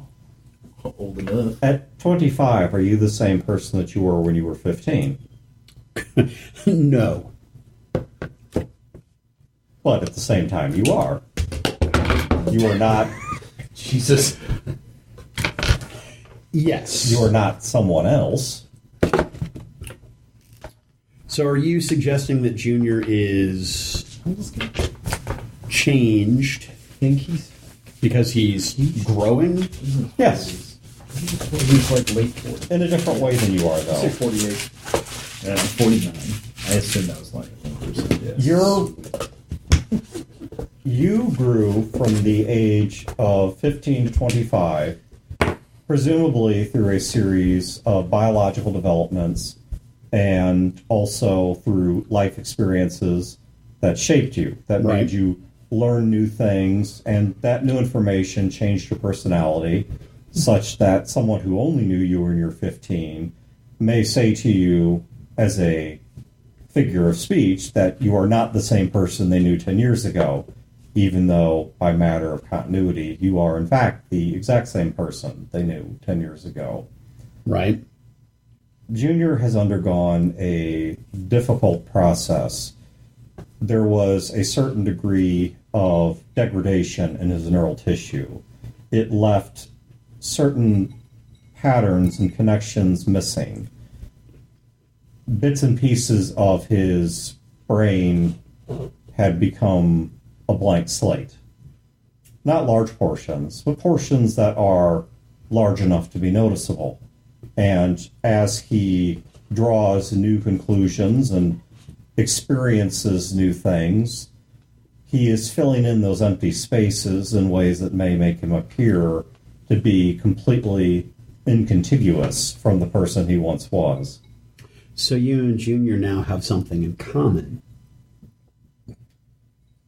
Yes, I suppose so, though I had not thought of it that way. Perhaps that would be something good to discuss with him. What we have in common does seem to be a regular recommendation of where to begin such talks. It is an excellent recommendation, but just, Junior was one thing, went through a traumatic experience, and is now lost some of what he was and is relearning those things. Not dissimilar to what you're doing. You said you did not trust Junior. Why? Because what kind of fucking asshole gives people cigarettes with shit in them? With actual shit. I mean, she's not wrong. In the process of combustion, it would likely be sterilized. You do not appear to have developed a respiratory infection. Okay. That's not the point. The point is that it's fucking gross. And it's rude. Because if I knew there was shit in them, I wouldn't have smoked them. I like it. It's rude. Like, he got me to smoke shit. That's so rude. Like, oh my god. Then perhaps the name Junior fits him because he has a juvenile sense of humor. I don't... Okay. I'm going to say something, and Look, as a general rule, you don't talk shit about your friend's significant other. Right? And, I consider you a friend. Thank you. But Junior does not see... I don't know. You know what? Maybe you're different. Maybe he does see you. But the Junior that I got to meet, the Junior that when my eyes were open to who he was, Junior was only concerned and focused about Junior and did not consider the feelings of other people. You think my feelings for him are not reciprocated? I don't know.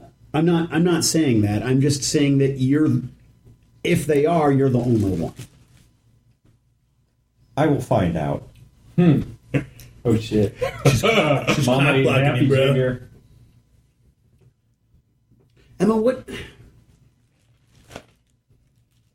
do you want from us? We're always Awesome. We're always asking you for favors and to do things, but what is it that you want? Like I just want to be safe. I just want to live a boring just life with just no events, just self-indulgence and just not be in danger and not be looking over my shoulder and not... I wish people for that. What do you want?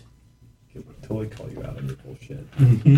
You are totally lying to yourself. That's awesome.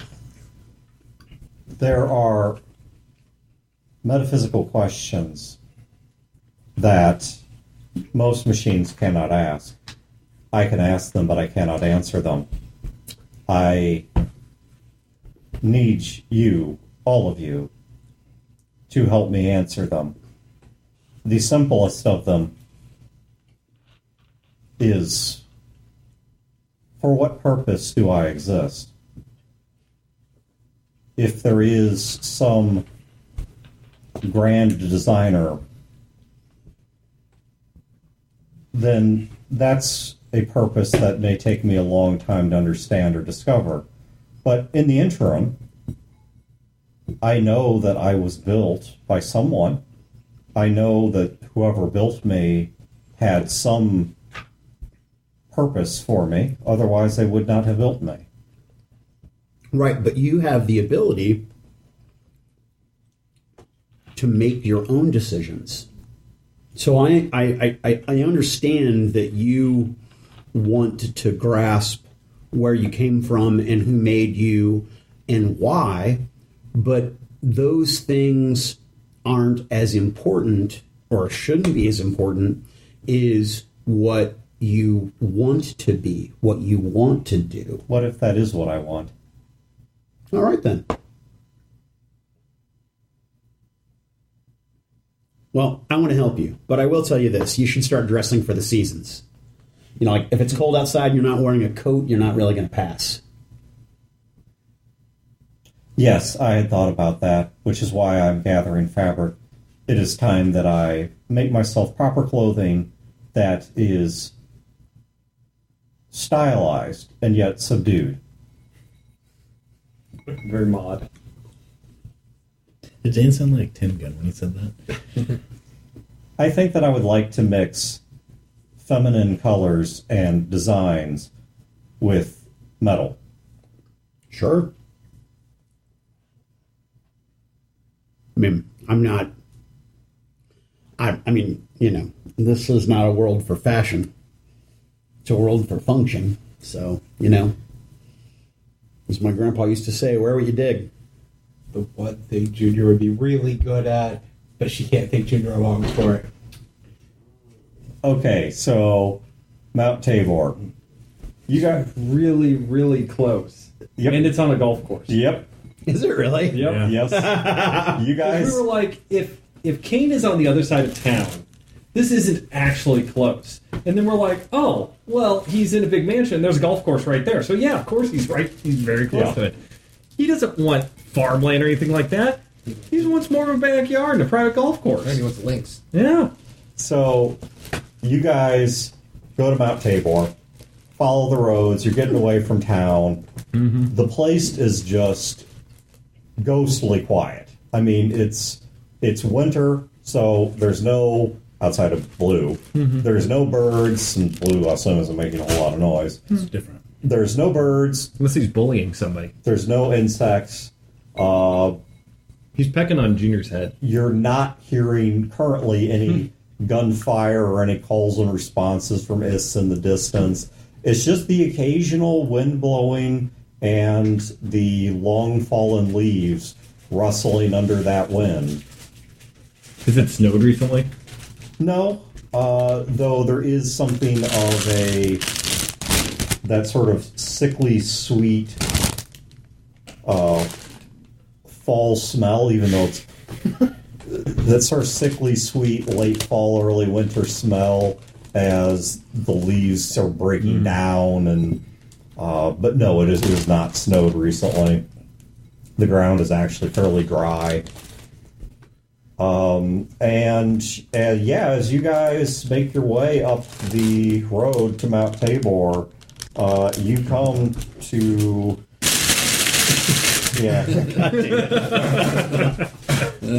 you guys find your way to the Dalhousie Golf Club. And as you get near the Dalhousie Golf Club, you can see a smoke coming out from a side of it. Not like it's on fire, but like someone's built a not quite correct I might have a problem here. What? Gil looks at Junior.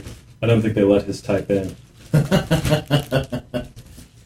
Wayne, are either of those not spicy? Yeah, this is original. Okay. Yeah, the original one's actually, it's pretty good. The one that's spicy is like really sweet. It's really, and then the spicy weird. hits you after. Yeah, and the spicy hits you after. It's a really weird flavor. Junior, do you have a tie? I think so. So you guys are having this conversation. This raggedy ass. Oh shit! It's security. You better find that tie quick. They're gonna kick you out. 70 some odd at least year old woman who is just this shambling mound of clothing. I mean, like, you have no idea I bet where she's got a couple ties in there. a human being is under all of this. She's got, I mean, just layer upon layer to the point that it's just curved. Look out, it's Kesha. She's got stuff tied around her head, and she comes walking out waving what appears to be a breech-loaded shotgun, and like up in the air. Oh, okay. Yeah, not like waving it at you, like waving it up in the air, and she's like, "You get the hell off my property! I done told that bastard once. I done tell that bastard 100 times. I don't care who he sends and his fancy talking and all that other bullshit. You get off my lawn, or Jesus take the wheel. I will take your life." Ma'am, are you Betty? Well, duh. I have a letter for you. Oh, you got a letter for me, and who's it from? the electric company. It's your bill. Did it actually say who it was from? Yeah, well, the electric company's been a few decades late in sending a service truck, so we'll call it even. I like your sass. I like her sass. Does the letter actually have a name on it? Careful, she's got a lot of sass. We should recruit her. No, except that it's from St. Louis, and it is not marked. Like, this doesn't have the appearance of anyone important. Okay. Ma'am, I don't know who it's from other than it's from St. Louis. I'm going to very slowly reach into my bag and get your letter. Well, you reach as quick as you want. I ain't worried about being shot by no letter. I ain't worried about being shot by no Cain. I just don't want his ass on my property, or his hooligan's ass on my property, or his ass's ass on my property. No, we're not his hooligans. We're just here for 9 holes. Can we? You know, the Chinese had a philosophy about 9 holes. Yeah, what was it? And all living things that matter have them. 2 ears, 2 eyes, that makes 4. Yeah. 2 nostrils, that makes 6. Mm-hmm. The mouth makes 7. Yep. The asshole makes 8. Uh-huh. And whatever hole you got in front makes 9. And so that's how they determine life. All life that mattered had 9 holes. And if any of them get plugged up, you're screwed. That's right. So you go... In one way or another. That's actually true, yeah. I reach out with the letter.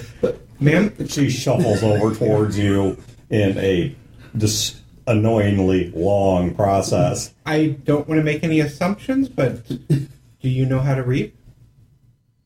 I know how to damn well read. Really, Philip? Don't be so rude to the nice lady. Lee always asked everyone that when he gave them the letter. Yeah, but Lee was a lot smooth. of people didn't. Would you like me to read the letter? Right. Back when I was a child, we had something called school, and they taught how to read and write and do math, and they taught you manners. Well, ma'am, you certainly don't look that old. Well, aren't you a silver-tongued fuck? Told you I like her. She tears open the letter and just drops the envelope, and she's like, and this, and this, and this, and this. This for real? It's real. You sure it's for real? I am sure it's real. You from St. Louis? I'm from Herman. I don't know where the hell Herman is. I don't either, ma'am. Sounds like a shit stain. Could be a person. Who's Herman? Also a shit stain. Herman is a small town west of St. Louis. Definite shit stain. Northwest, west, or southwest? West. Way west. I see. And, so who you delivering this mail on behalf of? I had a friend that was delivering these, and he's no longer with us, so Really I'm completing his work. Yeah. I was totally against this, but I was wrong. Who's your friend? His name was Lee. Oh, yeah. Lee McMahon or something. It was McCormick, wasn't it? It was McCormick. No, I'm pretty sure it was McMahon. And I think I ought to know. I've been in these parks longer than you. He did That look is like true. a McMahon.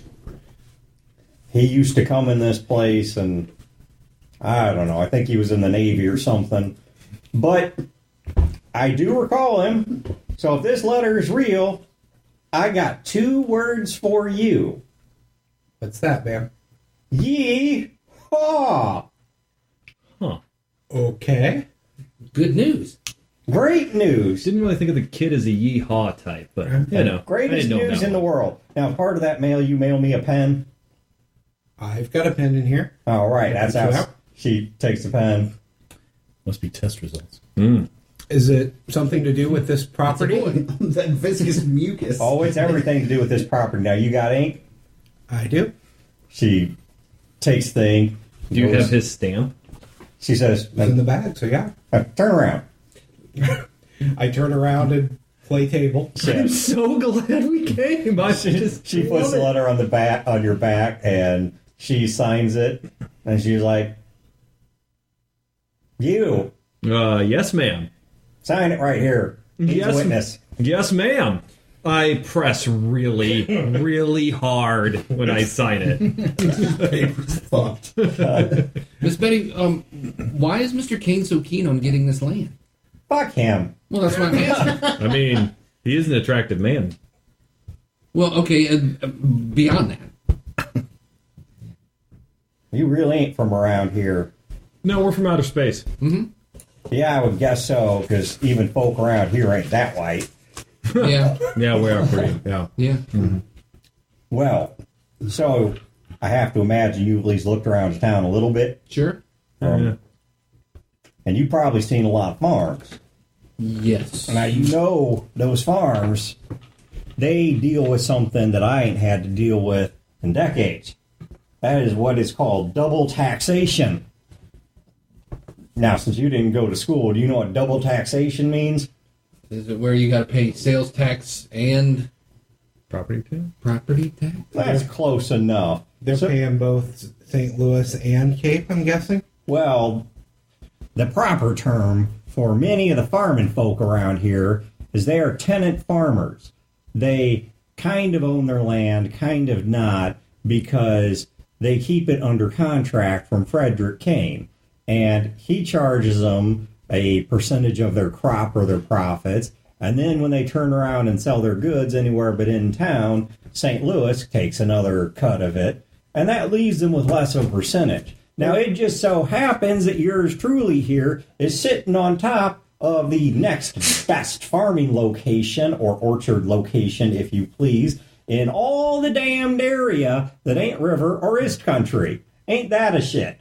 But here's the thing. That is a shit, man. Oh, he'd probably come up here and try to strangle me in my sleep with a hooker, except for the fact that I done gone down and talked to the mayor, and I talked his ear right I would have off. thought you would have talked to all the hookers to make sure that they didn't strangle her. I'm sorry, continue. I did tell the mayor I knew about one of his hookers, and believe me, his wife would beat him from here to Sunday. Now, truth is, I don't know if he actually has a hooker, but I figured the odds were in my favor, seeing as he's a politician and all. So I just went ahead and presumed. Safe bet. Wise. Yeah. And I talked one ear off, and I put it back on, and then talked the other ear off, and then I smacked him around, and he saw a reason, which is that this land right here is on record in front of the whole town as legally being mine, and if I should happen to die without a rightful heir, or without having sold the land, guffaw, then it passes into a great many hands. The other farmers. Oh, the other farmers, all kind of folks. Some of it goes to the town. Hell, I would put anything down there that wouldn't get me called a traitor. If it wouldn't get me hung, I'd have given it to the carvers just to be a bitch. So all of this just so he can't have it. Well, of course. Okay. What's the point of being old if you can't be petty? Very true. But apparently, it is the opinion of the record keepers of St. Louis that I do, in fact, have a distant nephew, something or other, blah, blah, blah, such and such. But the point is that now I can put this land in trust to somebody who ain't even from around here. I just got to meet this feller and see what kind of person he is. But in the meantime, I've now got a tentative deal for him to receive the land. So if something should happen to me, why, this is going to go to him. And if he is at all confused, I have no doubt that St. Louis will come in and just take it themselves, which makes it completely unreachable to Cain forever. And so he will not allow that to happen. Check and mate. So who the hell is this here fella? She turns the paper back around. Feller by the name of Elijah Joseph. Never heard of him. We all look around at each other. Does he live in town, or? Well, apparently lives in St. Louis somewhere. Well, good for him. We never met an Elijah, did we? I don't know. Probably, maybe. I don't remember that shit. Elijah Joseph. Is that he has 2 names. Like 2 first names. He has a first name and a last name, you dumbass. Well, you only have 1 name. But, well, yeah. But, so that's not like his first and middle name. You know, like, sometimes hookers do that. You know, hookers that strangle you. You know, her name's not really, Jessica Lynn. Lynn's not really her last name. What's her real last name? Well, it could be like Jones or something, but I don't think he's a goddamn hooker. Oh. I mean, if he is, he's about to be a landowning hooker. Yeah. Man, so what does Cain do? Like, you have to pay him, but he doesn't do anything. He doesn't own the land. I mean, is it his land and you're written from him? Tabor? No, not the other farm. No, say he owns the rest of the land, apparently. That's right. He owns the land legally. And going back to his daddy, right when things was getting really crisis level for the world, he came through like a shark and started chomping up land at a good deal. But he allowed the people to keep living on it, keep working it, just for a portion of their proceeds. Might have been a fair deal once upon a time. I don't know. How come nobody's just shot him in the face? I mean, I'm not saying that is something that should be done, but I mean... I can give you 2 reasons. Yeah. One, he does do a good job of actually keeping the istrators off the West Farms. Oh, well... That's no fair. small thing. Sure. There's only one thing worse than working the land at an unreasonable tax, which is being dead. Fair. I don't think the sheriff would take kindly to it either. The sheriff seems like a good man that wouldn't appreciate murder. Well, I mean, if Cain's actually doing something... The second reason is, well, if you've been by Cain's property, you know that getting to him to shoot him in the face without repercussions, God almighty, to your own skull. Yeah. Yeah. Oh, well. Let that be a lesson, young Philip. Never be a farmer. That's why I'm not at home. Where's the mountain? Why do they call this place Mount Tabor? There's no mountain here. Where's your pappy? What's a pappy? Dad. Oh, well, I don't know. And how the hell do your friends know you're a junior? I mean, I know that he existed. So you met him once? Yes. Well, I've done see a mountain once, so that's just still in my imagination. So you named it yourself. It's not because... No, I didn't name this place. I don't have any idea how it got the name Mount Tabor, but that's what they call it. That's weird. Ma'am, something tells me that your long-lost relative is never going to own this land because you're going to outlive him. You know, that is really the best revenge that the old have, is the number of people that you see die, and you have to go to a funeral and pretend to be crying and broken up about it, but in truth, you actually laugh at the stupid son of a bitch sitting there in the casket and all the things they told you. Oh, you can't drink this, it's going to kill you. You can't smoke that, it's going to kill you. You can't sniff this, it's going to fucking kill you. And all the while, look at them. You're like, they're closing the lid on you, and I'm just going to go home and get some shut-eye. They got dark really fast. Best NPC ever. So, ma'am, about Junior's golf lesson. Golf lesson? Yeah, I mean, that's why we're here. I'm just here to deliver a letter, but... I don't know. What do you need to learn? Is there a pro shop around here? Ain't no damn pro shopper. The sign right there, the one that's off the hinge and very faded and hard to read, says pro shop. Well, I'm sure it was a pro shop once upon a time, and there's still some things in there I use to beat rats and people. So you got golf clubs? Yeah. You got golf balls? Yeah. They're flat driving range, made of AstroTurf, not grown over? How are the grounds? Do you keep those yourself, or? Yeah, I have a lawnmower. I'm out there every morning. I mean, it's good cardio. No, the grounds aren't kept. But this whole area, as long as it ain't trees, it's flat grassland. Hit a ball wherever you want. Well, I look like someone who gives a shit. You heard her. Come on. We head to the pro shop. Oh, so you just go, okay. You walk into her place. She said go and grab stuff. Yeah, she doesn't do anything about it. They've got baskets full of golf balls. Yeah. Oh, yeah. Oh, man, I take the expensive ones out of the container. It's all, like, disintegrated. Yeah, I mean, you've got, like I said, the place is full of the golf clubs and... Okay, I saw this on Miami Vice, guys. I know how to do this. Miami Vice. And, I try and hit some golf balls. I'd, like, spin myself all the way around and miss a lot. I'm, like, chopping it. You're like Fred Flintstone. Oh, shut up. Here. He tosses me the golf club. You try it. Okay. Miss Betty, did she follow us or she stay outside? She's kind of meandering about aimlessly. Is that your real hair?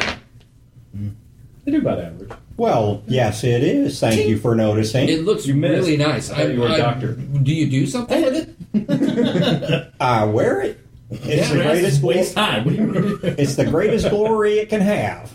Yeah. Okay. Maybe your bald ass ought to try fixing that. I can. He is bald. I Pinch your nose, blow real hard, and wait for the hair to come back out. Oh, well. He does have hair. He just shaved it recently. Had a full head of green hair. Green hair? Uh-huh. Yeah, there's a little stubble back here. It hurts when I shave back here, so I kind of didn't go all the way down to the skin. What in tarnation kind of mutant are you? I don't know. I'm junior. That's just the way I came. A junior with no daddy and green hair. I have lived long enough to see it all. He's back to being pathetic in life. I just want to be like, oh. Yeah. I saw the world end, get evil, and now it's back to stupid. Mm-hmm. And then I try and hit one of the golf balls. You gotta yell. Oh, really? 4! Oh, no, that's... 5. No, that's tennis. Is it? Love. I think so. Yeah. You yell when you hit it. Whack! I rolled a 12, by the way, on my agility, so I'm about it. Finally. Oh, yeah, I didn't even add my agility in there. I roll an 8. I lose the club. Wow! That I roll a 12. Wow! Oh, and it explodes. Yeah, roll again. So you add another one? Yeah. That's more like 12. 13. 17. Okay. Jesus. Wow. Whatever you're Philip, you suck. Whatever you were aiming really at, you got good. really close to. Not hole in one close, but you probably could have done, a two-shotter on it if you had a decent putt. So you want to play for a silver hole? We don't even know the holes are. There's like no holes. Yeah. This is like waist-high grass. We had to swing forever just to get the grass out of the way. Yeah.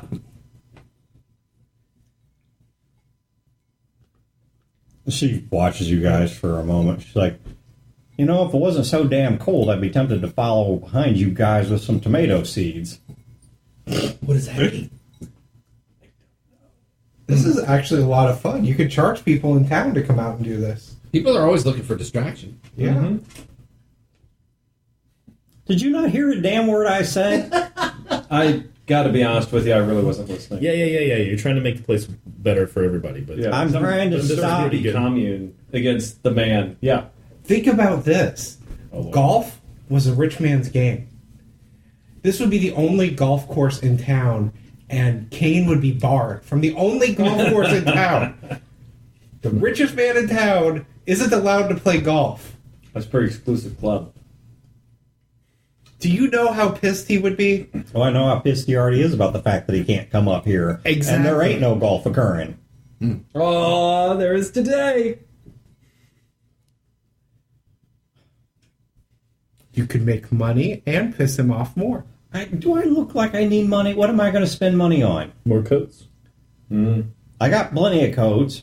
The town? No, but you could always use more. You'd hire a guy to clear this grass. Come spring, you'd actually have a golf course. Yeah, put the money back into it. Make it better.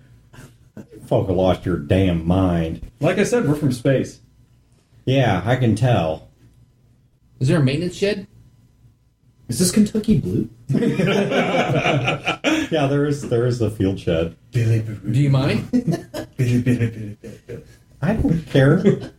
It's the land I care about. Oh, Billy. Okay, I'll go check it out. Has it been like ransacked, or is it pretty? I'm looking for a barn find here. Okay, so if you're looking for a barn find, like usable scrap metal or something. like a lawnmower, or even like a fertilizer. Golf cart. Yeah, there's gotta be golf carts. Golf carts. Yes, electric golf carts. Yeah. The question is, to what level can you restore any of them? Well, I'm trying to think of maybe some way of taking the golf carts would be a good idea, because you would take the batteries from that and then try and work out a way to store some. Yeah, the batteries do have a shelf life. And try and work maybe some sort of a turbine or something that I can work that goes with the wheels of the lav to generate something to go into the batteries. All right, this is going to be a project, but let's at least get it started. Give me your... You ever heard of adaptive braking? No. Adaptive braking is where they do it on electric cars and a lot of hybrids, where when you brake, it takes the energy from braking and charges the battery. Oh. Prius is interesting. Yeah. So there's some things I'll let you do here to try and get some bonus power out of it or something. No. Sounds weird. Does it? When you hit it, you can hear the... This is plus smarts? Yes. Okay. So your abstract technology plus smarts. And then it shows Yeah, that's a 13. It shows you how much power you get to every time. Maybe, but it ain't going to do much. You're not sure it's really worth the effort. Okay. Is it something that... There are some lawnmower blades you can sharpen into machetes. You hear a 4, and then all of a sudden on the side of the shed goes, punk. I'm in here! 4! Well, now you're about to hear a lot of more than 12. Who leaves Oh, he's in there. He ain't I got a totally cutlass. killed myself. Irish was thinking about sling blade, and he's like, "What the hell are you going to do with that lawnmower blade?" No, this is how you do it. Totally. 9 to 11. I mean, Philip. Let me show you how it's done. I mean, we got a bucket of balls. That's We got a bucket of balls 8. here. Yeah, no. 13. No, there's really not any follow-up to that. I come walking out and I'm like, hey! Enough! Man, Yeah, it's not going to work, guys. I can't hit these things for shit. Well, it's not going to work. I'm kind of done with this game. I suck at it. I mean, the game's terrible. These batteries are cash. Golf is crap. You should totally sell this place to that rich guy. Yeah. Philip, you suck at golf. So back inside the store, how did you handle your rejection by Dr. Poe? I got drunk. What if you couldn't have gotten drunk? Oh, I probably would have had a pity party for a little bit, had a good cry, and then sucked it up. What if you couldn't cry? Win-win. Okay, I can't cry because I'm not capable physically. Yes. Did somebody reject you? No. He wouldn't dare. I don't into this world. I can take him out. I don't. That's spicy. That's I don't know. I never really thought about. Oh, spicy. Okay, thank you. I was starting to wonder as I saw the little green flecks in there. I don't know what I would have done. It's like your words were. I mean, if I couldn't drink, I couldn't do something else to take my mind off of it. I couldn't cry to just get it out. I don't know. I don't know what I would do. I'd probably just be pissed. And the greater the rejection, the more angry you would be. Well, not necessarily. I think the greater the rejection, the more my feelings would be hurt. And if you could not drink to numb those feelings or cry to find any catharsis, I would probably search for something else reckless to do. Destroy the world. I see. I think I have everything that I need from here. This fabric will be sufficient, and this wig, while it require restoration and work, I believe I can make do with it for now. Can I ask you a question? Yes. During the entire walk here and this entire conversation inside this building, did you ever think about what I needed? Yes. It is my frame of reference for what I need. Is that the only reason, as a frame of reference? You're asking if I have empathy. Yes. I did think about it, but I did not ask. I presumed that you were in a better understanding of your own needs. No. But you are right. It is socially impolite. What are your needs, Marlene? No, that wasn't my point. No need to be difficult. I can provide a great many things. What is it you need? I just... Would you like Dr. Poe to accept you? Oh, yeah. No, that ship has sailed.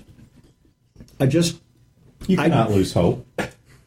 I just wanted to know that it was on your mind. That's all. It was on my mind. That's all I need. In the brief flash where I was syncing up with my primary intelligence, the cart that is full of the women that were rescued from the Carver clan, they have not yet arrived at their destination, but my servants have begun escorting them. They are safe and most likely will arrive within the next few days. The ranch property, I saw an image of it. It is still being built, still being tended, but a lodge is being built there, a large one. And I know that there is a room there that is intended for you.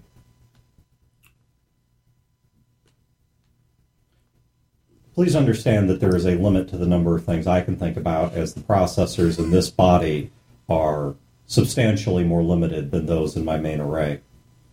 I'm sure my main array has spent more time thinking about you in total work time than you have been alive. Indeed, it may do so in an hour. Emma, you're pretty remarkable. Thank you.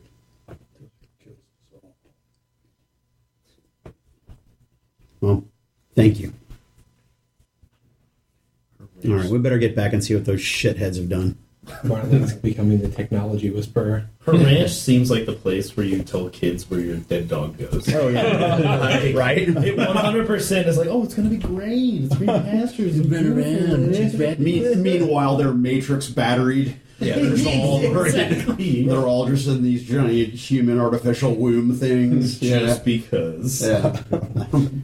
I'll charge your LA fee. Okay, so do you guys have anything more particularly you want to do at the golf course? Are you going back? Well, you have to go back to Cain's either way. We're going to do the longest drive contest. Okay, longest drive contest. Longest drive contest. Here we go. Oh, no. All right, well, just one. This is going to be plus body. 16. Oh, body? God. Yeah, 17. Why can't I just finesse it just right? All right. Is this a game critical? It's all about form. It has nothing to do with upper body strength. 15. So, woo! So Gil, you got what, a 16? Yeah, no, I got a, what did I get? It was a 9. 17. It's 17. I rolled a 9 as an 8 body. So okay, so you got a 17. Okay. Happy Gilmore did. So, right. All right, so you got the longest drive. That's right. I think my ball was smushy. Uh-huh. Yeah. Your balls are smushy. Yeah, that was an egg. Oh, well, that makes sense. It's a bird's egg. He just exploded. I got a bad one. Found. Oh, shit. My ball's all smushy. I'm taking my club back with me. Hell yeah, I'm at a 9 iron. 9 iron weapon. Yeah, that was the problem. is that you used a 9-iron and I used a driver. Shit. I have an empty golf bag. Empty golf. Casey Jones now. That's where I keep my rocket launcher. All right, so as you guys are out there dicking around, Fuck you. Betty comes back out with an envelope that is addressed back to Elijah in St. Louis and hands it to you. We're not going. Along with the silver. It's going to be a long time before I'm in St. Louis. But... Oh, that's fine. I got all I need. I got the original, and it's going to be on file with the mayor. Okay. She's going to be dead by the time we go to St. Louis. Yeah. But as long as she knows it's not going anytime soon, the I first put it in thing the bag. Elijah Joseph's going to do is sell that fucking land to Cain. Yeah. Okay, so you guys go back to Cain's because you have to either way to get the vehicle. So when you get back there, one of the guys walking the property line says, "Hey, Gil's standing there. He's kind of practicing his swing. Mr. Cain wants to see you guys again." He can see us from the fucking window. What does he want? I'm heading towards the house. Okay. I'm going with. I'm right behind Gil. I'm trying to help him on his swing. like ghost time. Yeah. No, loosen up. Loosen up. Get your hips. All right, so Philip, you go back to the house. Okay. So Cain is waiting in the salon. He now has a suit coat on as well, and there's a couple more brandy glasses set out and another plate of tarts. Do you guys come in too, or is it just No, we're out to fuck that guy. Well, Mr. Cain, We're about a golf swing. Betty is an interesting woman. Yes, she is quite remarkable in her own way. I don't think you're ever going to be able to buy the land from her, but I think you could pretty easily buy it from her long-distant relative. So the letter was, I assume, some form of will or... She has a relative in St. Louis named, was it Elijah Jones? Joseph. Elijah Joseph, who the property will belong to. And he has no idea. And will have no idea what to do with it. Doesn't know how to farm. So, if you were to speak to him ahead of time, he doesn't know her and has no connections. Thank you, Philip. Welcome. I'll see to it that your letter gets where it needs to go. Thank you. Within the week. Is that all you wanted to see us about, or? Oh, these are lemon. There's...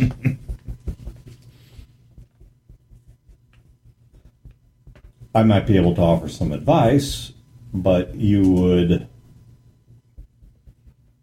Not as a business arrangement, but only to be able to provide the advice, I would need to know something, which is where we're going next. I don't know, did we ever talk to him about Blackbird? Mm-hmm. You may actually know something about it. We're looking for an individual named Blackbird. He's the worst businessman ever. He's so upfront. He's just as bad a businessman as Junior was at being discreet. Right. So, you realize taking one of their own military vehicles right into the heart of their homeland is probably not going to end well. Oh, we've been thinking about that. Has the town recovered any of the old uniforms? I like how you think, Junior. Yes, they Now have. there's two of them. God damn it. I know how to patch up clothes. I know, right? Yeah. Bullet holes in them or anything. Well, I'm sure there's enough from the bodies and whatnot. Yeah, someone was liquefied, by the concussive force of tungsten rod, crashing into Earth. They did take prisoners and such, so no. All right. So just a minor shit stain. Mm-hmm. Who doesn't have a minor shit stain this day? And I've got 5 or 6 right now. we could probably take one of those prisoners with us. God, but they're all right here in his shirt. We're not really the taking prisoners type, though. Well, we're not like acquiring. We're not like like taking someone prisoner. We're taking a prisoner. What would that get us other than they would completely sell us out if we got... No, we Do you want them. uniforms from the National Army? Yeah, it couldn't hurt. Yeah. You hear that? No way this is going to bite us in the A ass. size 6 if you got them. it. A size 6. Oh my god. I will get you what you need. A child size uniform. Yes. Junior's petites. It's like we represent the National Army.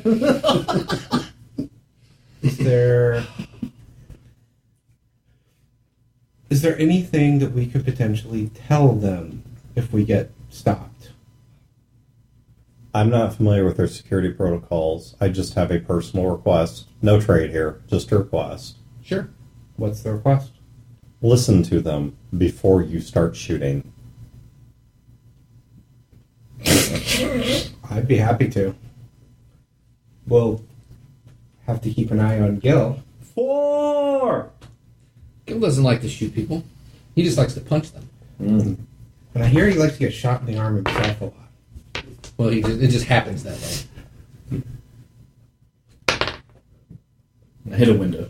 He goes to the window. Afterwards, Yeah, that's what I'd rather do to begin with. I've always been curious about, since I first heard about them, what their goals are. Do you know much about them? I don't know much about them as individuals, but I know a fair deal about them as an idea. Oh, okay. What does that mean? They want to bring back the United States. Is that true? Of sorts, not precisely true, not a one-for-one. Human history has been an experiment in many things. Among them is in forms of governance. Humans have tried despots, they have tried empires, they have tried feudal systems, they have tried aristocracies, oligarchies. Yet of all of them, the ones that were the most successful in the sum of human history were those that were republican in structure and had a shared identity. Something that gave them the ability to draw together in a sense that we would call a nation. That's what they believe in. And that's what they're trying to reestablish. Like all for one and one for all. Perhaps it's better put as an idea for all and all for the idea. And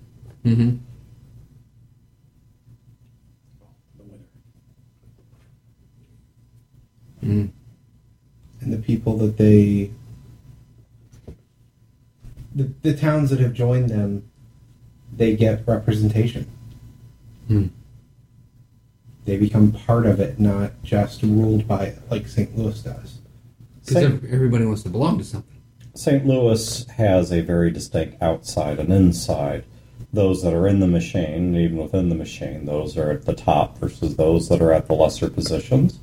And lowest of all are those that do not belong to it at all.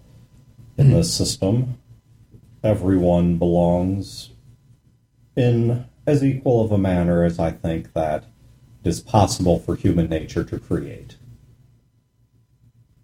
It is not without its flaws. But I think it is the best option if this world is ever to recover from the wounds it has suffered. The biggest problem for this area, though, is St. Louis. With St. Louis not at war with itself and refocused, they're going to come back down here and put their heel on Cape, because Cape has shown strength on its own now. And they can't allow Cape to believe that it can stand on its own, because they need Cape. So in saving Cape, we really just made it worse for them? I honestly don't know. Because we've helped save Cape twice now from 2 different groups, and the people that was supposed to be here helping them are now going to come down and make things worse. That doesn't make any sense. St. Louis is going to lose face. But we could... the IST would have just killed everyone. Well, the Southern Army... I don't know how they've been so successful with other towns, because they had a really poor approach here with Cape. Most of the towns that they've encountered have joined them willingly. Exactly. Where did they fail with Cape? They were orderly bombarded. And... yeah, they were. But there was a standoff before that. Do you think... Because Cape is under a threat that no one they have encountered previously has been under. There are not many powers out there of the scope and scale and reach of St. Louis. If Cape joined, and then ultimately St. Louis retook Cape, St. Louis would punish them even harsher. Okay. I'm not asking you to believe me on any of this. I'm only asking you to listen before you shoot. To go there with an open mind that maybe some of the ideas you have developed about them here may not be entirely true. Okay. What about the frozen space people? I'm sorry, but... Leave these 2 alone. I don't know. I look at it. What about them? Well, where do they fall into this? Through orbit. Oh. Okay. Who's frozen in space? They're the people up in space. What was it? Yeah, the frozen people in space are in space and frozen. That's tautologically obvious. Who were you talking about? It was a group of people. Yes, in space and frozen. They were sent up there. Like a pizza. Who? Who sent them up there? The people before. Before the non-frozen the people before the army. Before the war? Yes. Right. I don't know if it was before or right after. Like you're indulgent, asshole. I let out kind of a sigh. And here's more free information for you. There's a ship out there. Oh my god. Yep. What are you getting out of this, Philip? How much money do you have? Just start handing it to him. Yeah. Did he have a coupon or something? Is it BOGO Fridays? He brings up my watch. Completely out of character, something you guys never knew with the note passing before. Philip had made a deal with him to try to get the Southern Army to come and take Cape when Cape was about to be taken over by IST, and they were going to be the group to come in and be the big heroes and take over. So he kind of looks up to Cain in a lot of ways. Or looks down on him. So there's a ship with people from... We don't know if it was supposed to be the best and brightest or the political, those with power, but we found out that's what the zoo's purpose was originally, was to finish up the project because the project wasn't done. What's the end game of the project? Colonization of another planet somewhere? but we don't think the zoo is following the project as they were supposed to, and that's why we want to go see Blackbird. Well, that's going to upset powers that... Oh, very much so. Well, especially when they get back. Con! Who's Con? There was an old show called Con.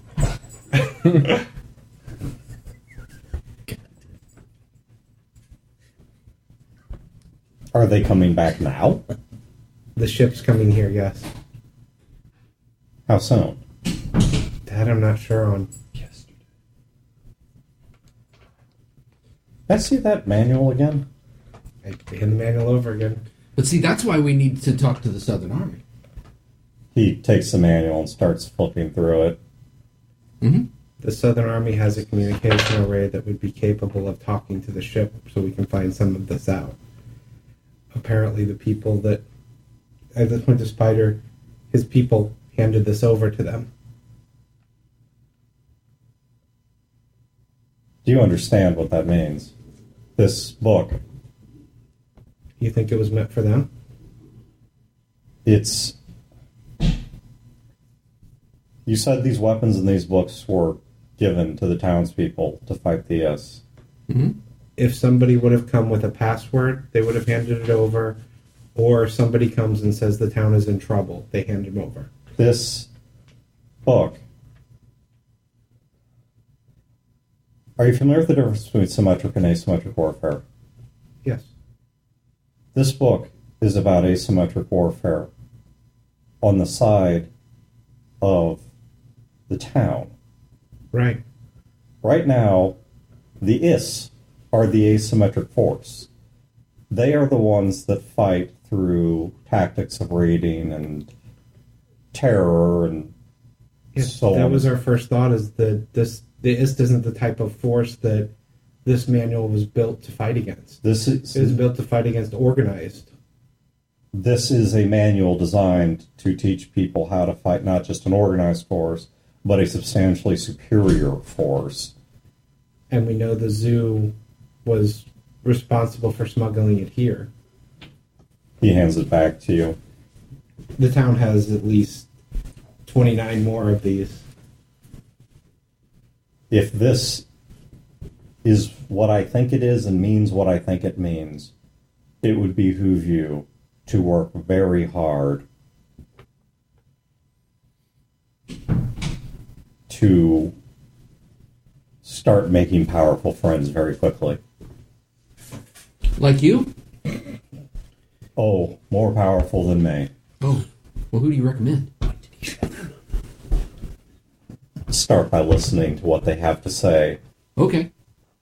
In the National Army. Mm-hmm. You think they're coming back to take over? Why would you leave behind a handbook to teach someone how to fight an insurrection if you weren't expecting them to fight an insurrection? You would, but that's more questions for the zoo, is who was it supposed to be fighting against? Were they preparing the town to fight against the Southern Army, possibly? Because the zoo's been putting everyone against everyone else. So that way there's no stable power, right? That's what it seemed to be. Everybody's fighting each other, so that way it's easier to... They were responsible for the Civil War in St. Louis. And yet they also just allowed it to end, to fizzle out, to peter out. If you know this ship is close, so would they.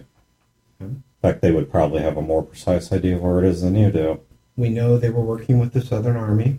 Mm-hmm. We know they started the Civil War in St. Louis.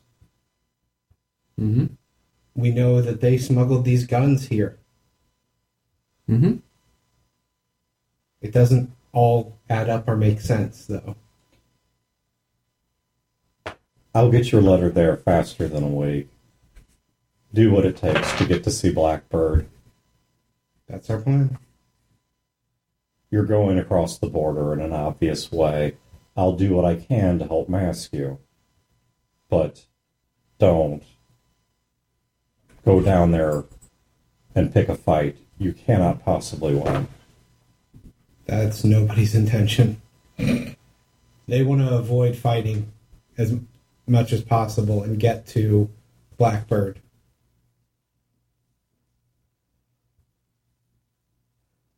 Thank you, Philip, for everything.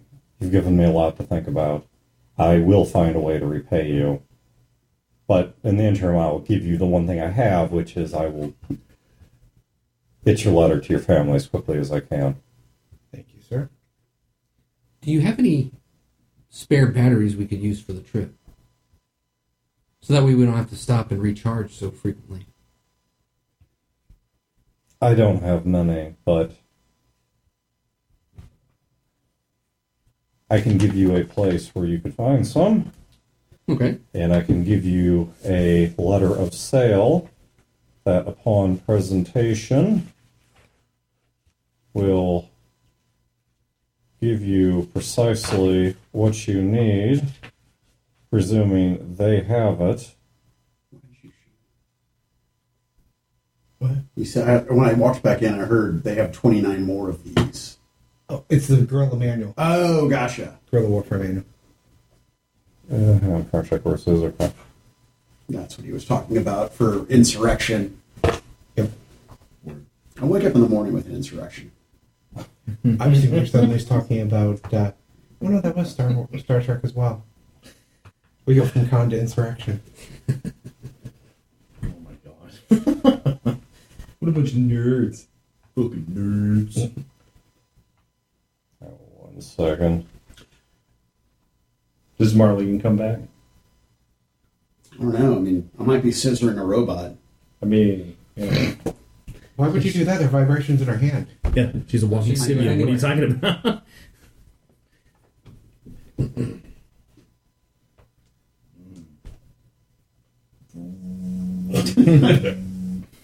Okay. He writes you a purchase order with an amount written across it in a currency that is not used up here to a man by the name of Red Cohen in Linden, Tennessee. Hell yeah. That currency that isn't used up here? Confederate dollars. Bastards. I have to carry this in a wheelbarrow. Full of Confederate dollars. Right. Okay, so outside, as they're disconnecting the equipment from, I'll speed things along here a little bit. So as they're disconnecting the equipment from the tank, well, the lab's not technically a tank, they put some piles of clothing in the back of it. And right about this time, Marlene and Emma come back, and Emma's carrying a wrap of things that she's picked up. Yeah. We have golf clubs. Marlene has, long, wavy, blonde hair. Just like normal. Thank you. Some sweet sunglasses. Had the black eye. I had the pink eye from eating that ass. Oh my god. The brown eye. Yeah.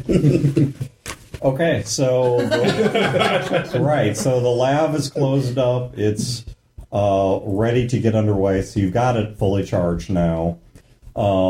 You guys pile back up inside of it. Marlene, I like that look. Thank you. What? Look. That's very Normal? Suzanne Summers? I don't know who that Isn't is. Is it more Lassie? Three's Company. Yeah. Chrissy. Very Chrissy. I don't know what that means, but I'll take it as a compliment. Hubba hubba. If Junior's complimenting her hair, it's got to be good, because Junior knows hair. Is there more where that came from? Yeah, actually. I just took this one, but, Emma has a few. Oh, that's nice. I do. I will being show them weird. to you once they're restored. Okay. Sounds good. Anything else? Did you find anything in a sporty 6? No. We did not go to the men's section. Oh, okay. Bummer. So, what's the story, gentlemen? What are we doing? Where Golf. Oh, wait. From here on?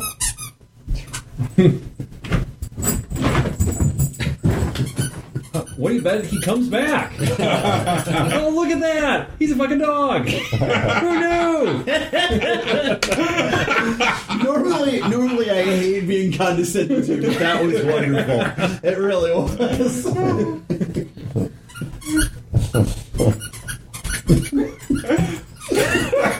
I need to hit the grocery store and get us some rawhides because they're less noisy than that. Rawhide. I mean, he's a little noisy, but he's not. It's chompy. Yeah, you're not. Well, they're going to find the squeaker too. There's only one squeaker in there, but he's an expert at finding it because, I mean, it's hunting instinct. Dogs like it because it sounds like a small animal screaming. It's not, he feels like he caught something, and so yeah, he's very good. He'll test it until he finds the squeaker, and then that's what he goes gaga over. The other stuff is funny. Marlene, you want a tart? Sure. He has touched and licked and bit every single one of them. I have tasted, yes, to make sure that they were Each good. one. You can just cut off the edge. And he's palmed like a creepo gropes a cute girl's ass. He groped every single one of them. Like, it was real. I couldn't even watch. It made me uncomfortable. She takes the tart without cutting any of it off and just bites right where Junior bit without breaking eye contact with Gil and just chews. Shit a rat. Yes. All right, so we got our fuel. We got our uniforms. Uniforms. Yeah. We got some Southern Army uniforms because we're going to be traveling through Southern Army territory in a Southern Army truck. Surprisingly comfortable. If we want to use them, we can. If we don't want to use them, we don't have to. But we have them as an option. I never served in the military, but You know what they do that was my question. to people? Who drive their vehicles in civvies? I mean, that'll be bad. But if we actually pretend to be them, do you remember St. Louis? Yeah, it's real crowded. Yeah, and how you fucked us? It's real crowded. I'm having flashbacks. They're gonna treat us like spies if they catch us. We're not gonna know any of the fucking passwords. They're not gonna have any of the passes. They're just gonna take us out back and blow the back of our heads off. They did that in St. Louis? Almost. It got very dicey because of you. Gentlemen, I understand this is a tense moment for all of us. We're going on a great adventure. We're all excited, so on and so forth. But are we ready? Mm-hmm. All right, so now that I'm out of cat facts, let's begin with kitten facts. Kitten fact number 1. Does anyone know Move his appendix. where's the map? Fair? Oh, I've got my atlas here somewhere. Is Linden, Tennessee on our way? What the fuck's in Linden, Tennessee? According to the GPS device here that no longer gets GPS but has a map, Linden, Tennessee is going to be a little bit north of Bankhead. Because I point to you. He has a bill of sale for more batteries in Linden. I hold up. Whose dick did you suck to get that? Canes. What did you give him? Didn't you just ask? What? Yeah, well, I want confirmation. I would wager its payment. Smell his breath. You don't want to do that. I would wager its payment for all of the excellent information that I was providing to his staff. I think that was it. Cat facts. Right. No. What did you give him? You want a tart? Yes, please. There you go. He takes it and gives it to Sal. Oh. Does the phrase, well, how do all those frozen people in space play into it? Answer your question? Let's get on the road. What?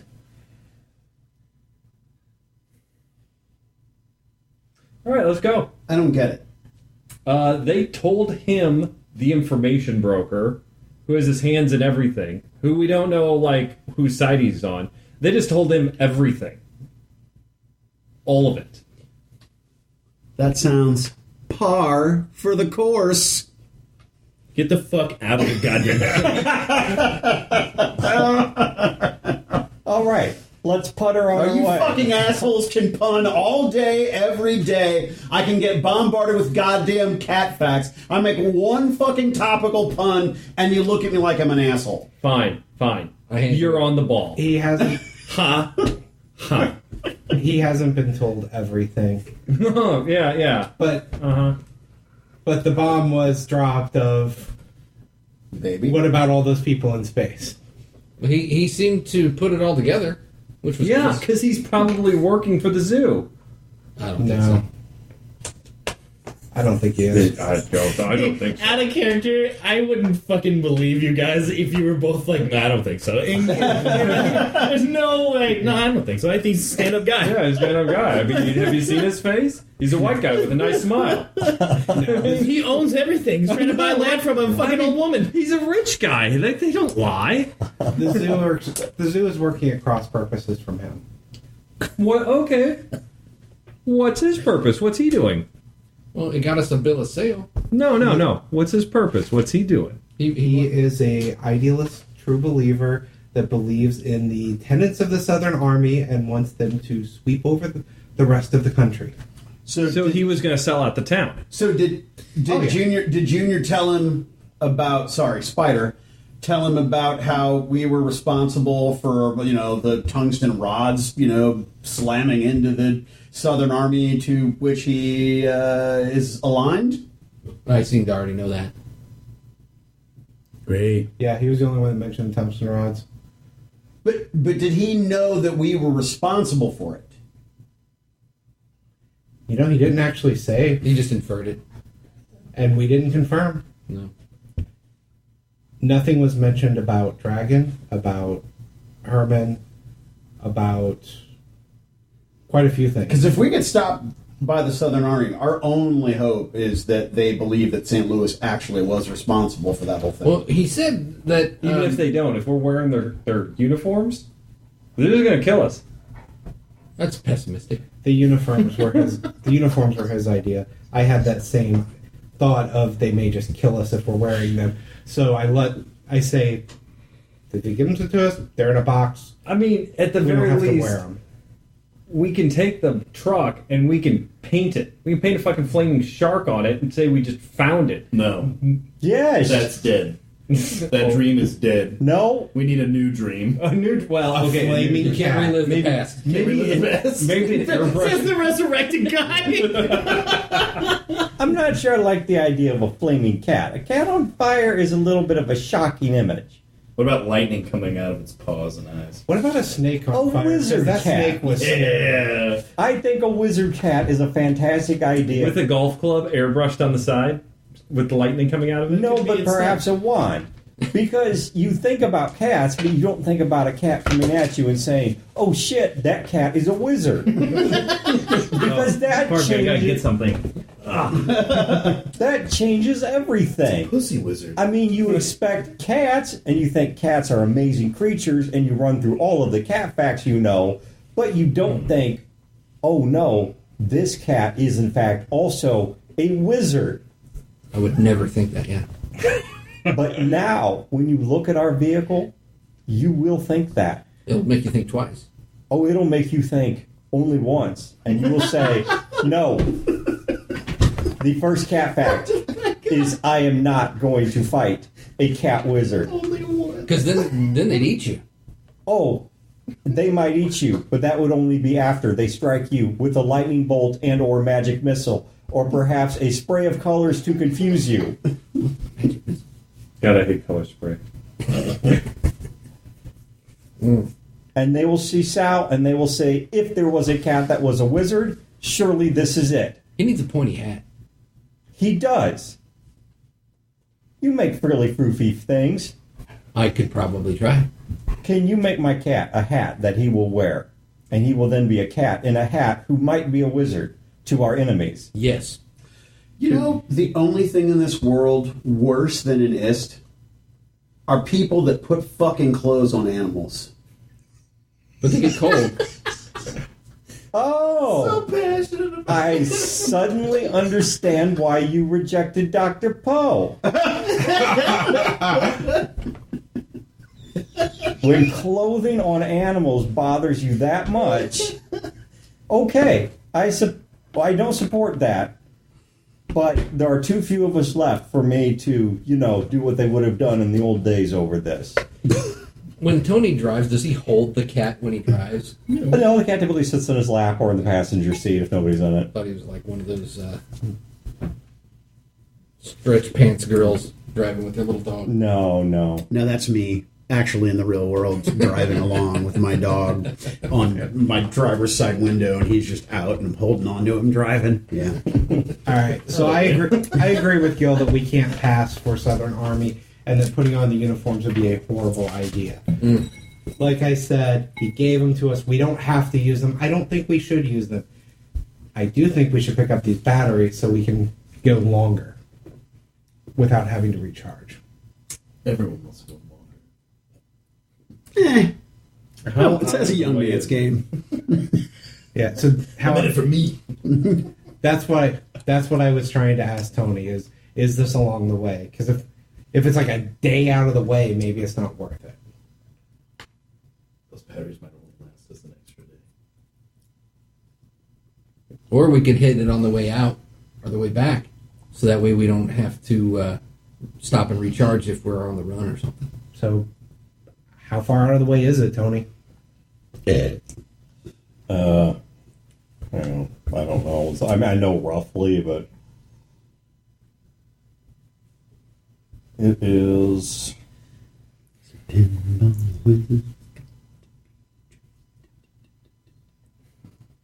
So you're saying Looks like about 120-ish miles.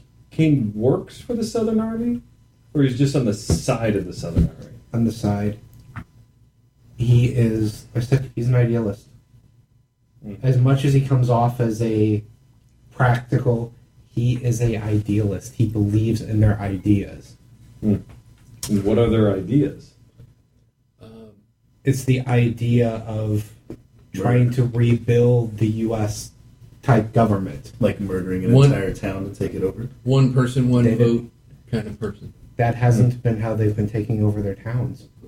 Well, sounds like a bunch of bullshit politics to me. That's exactly it. Most towns they roll up to, the towns just join them willingly, and then they get votes in them. They rolled up to Cape, and Cape has St. Louis at its back and can't do that. This is the first time they've done this. Or won't. I don't know if hostile takeover is exactly a pleasant way to... When we encounter Colonel McNamara, we should probably tell her that St. Louis has now consolidated its revolution, right? Because when we come within 5 miles of Colonel McNamara, we should probably hide who we are and not talk to her at all. Well, see, he said we should talk to them. Philip said that? No, Cain. Mr. Cain. Mr. Cain, is it? Mm-hmm. Yes, Miss Marlene. Yeah. Well, here's the problem with talking to McNamara, is that she'll fucking kill us. Why? Because we're going to be trying to take her shit. No, we have to borrow it. And she'll just hand it over? Sure, why not? We don't know. Yeah. We don't want to take it away from her. I've never met this McNamara, so which, in the case of, she sees me, she won't know me, but also she sees me, she won't know me, and she has no reason to talk to me. But she wouldn't kill me on sight. It sounds like you're saying she'd kill you guys on sight. He doesn't look like you described him as looking before. Maybe he can get by, especially with the head shaved. Do you really want to send him to talk to Colonel McNamara, though? I don't want to send any of us talk to Colonel McNamara. Yeah. This seems like a terrible You're not idea. selling this to us at all. Right. So what is... Well, the plan is to talk to Blackbird. Yeah. Maybe we get Blackbird to send her people out to get this comm thing back. Sure. So if I'm Colonel McNamara, I'm asking Blackbird, why do you need this technology? What are you going to do with it? Oh, no, when I say send, I mean, they're a band of ists. They go take it. Oh, so now, and so we're just going to ask Blackbird, by the way, hey, thanks for all that information. And by the way, would you go fuck up, cannibal, rape, murder some of these Southern Army folk and steal some tech for us, please? I don't know what we're going to ask her until we talk to her. That's We're fair. spitballing ideas. That's fair. We don't know anything about her. For all we know, we're going to roll up and talk to this Blackbird, and she's going to be cuckoo for Cocoa Puffs and want to rip our skin off. Yeah, I mean, that was a brown bird. I think it was a toucan. The last female leader of an ist group I met had people hanging up on a cross. Tony, pull us around to the fucking town hall. We need to leave. Let's at least tell them, hey, we're going, don't look for us. Okay. Okay. Tony takes you to the study hall. Okay.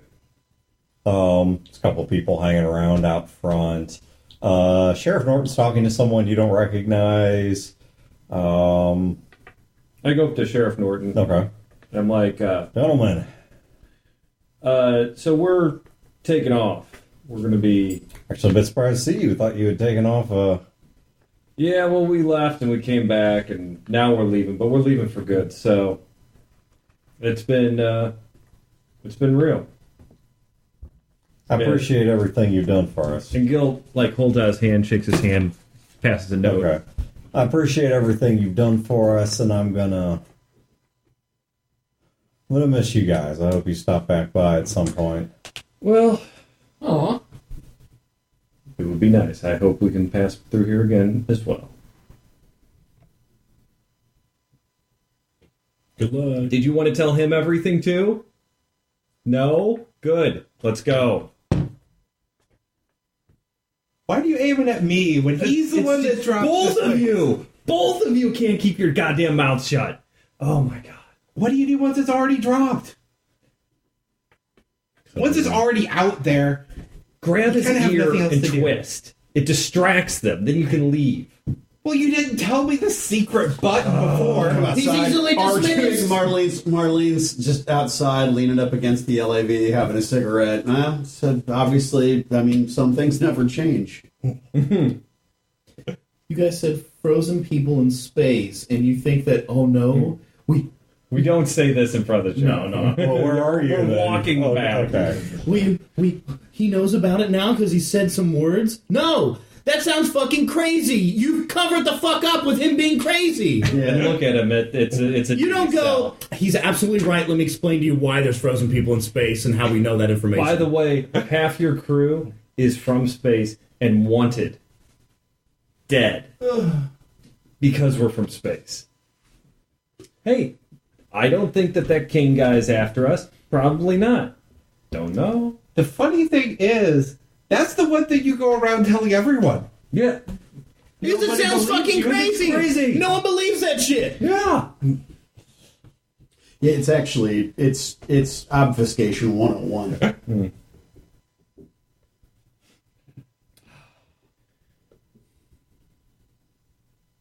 Nobody's changing. I love all you guys. I hate all you guys. This is exactly what family is. Fucking hit it, Tony.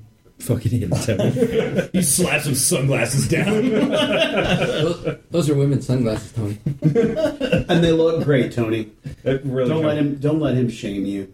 No, I'm not shaming. I'm just letting him know because he's very vain about that stuff. I am not vain. Tony, you're a little vain. He's wicked masculine. He's so masculine that he'll wear froofy girly sunglasses. I just thought he was trying to set a new make it trend. work. Are you guys dating now? Why are you defending that? Don't You can't have shotgun if you're dating.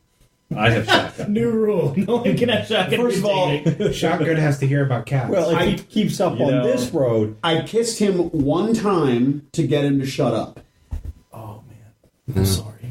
I didn't know. I'm sorry. I didn't know. I Did didn't know. Did it taste like cat food? Did he turn into a prince?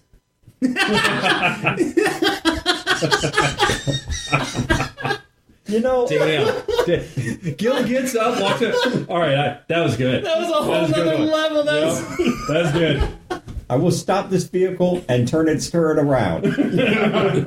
Stop. Go again. Tony, they're all just jealous that you've got more action than anyone else in the truck. Yeah, you get a lot of pussy.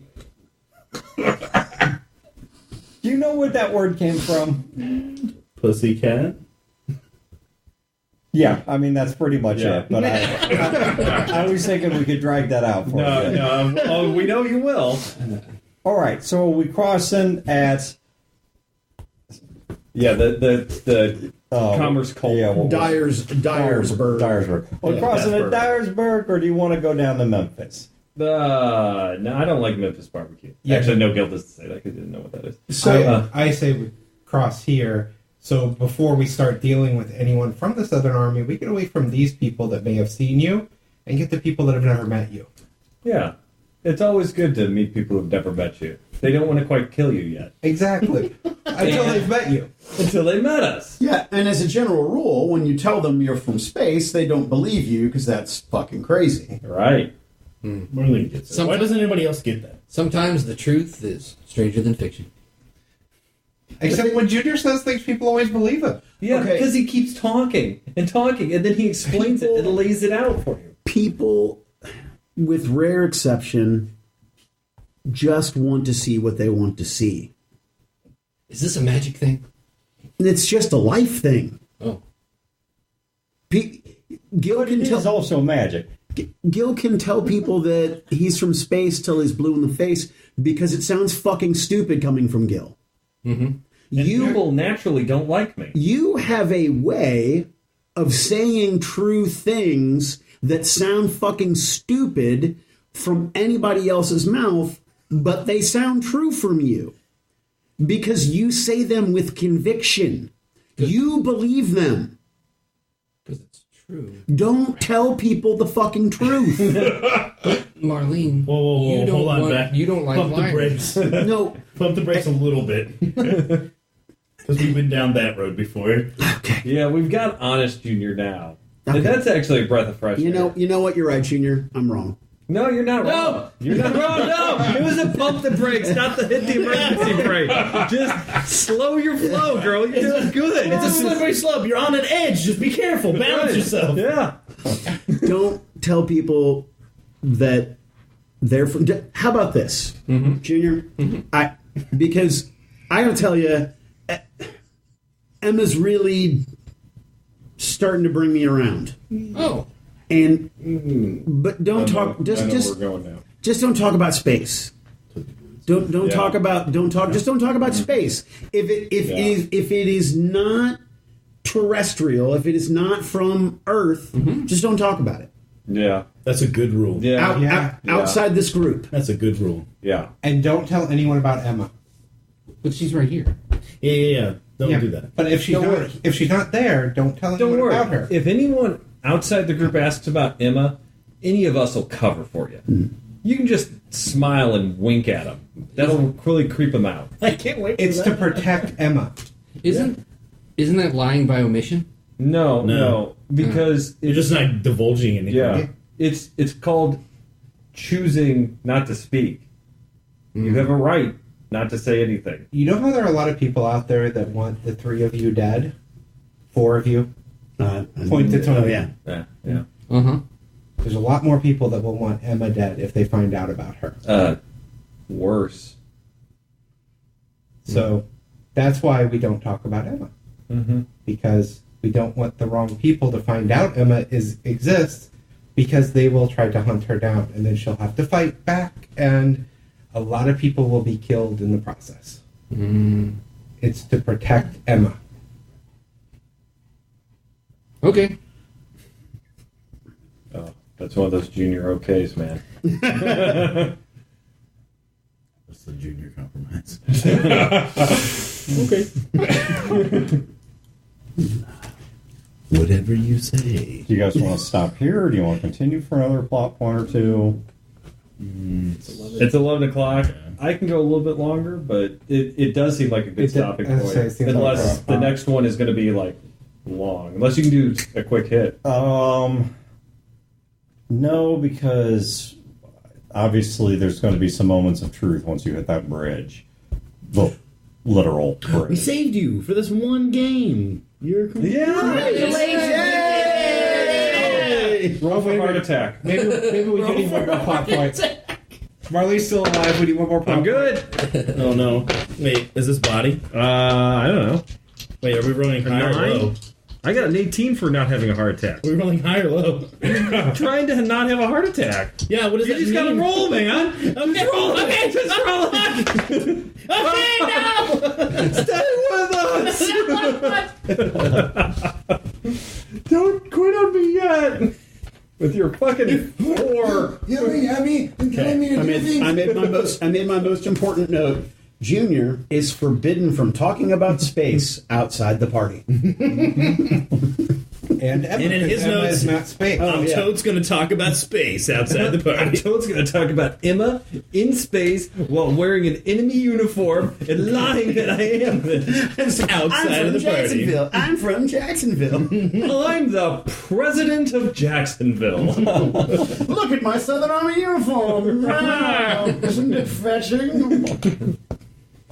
I do I declare. have a snifter of brandy.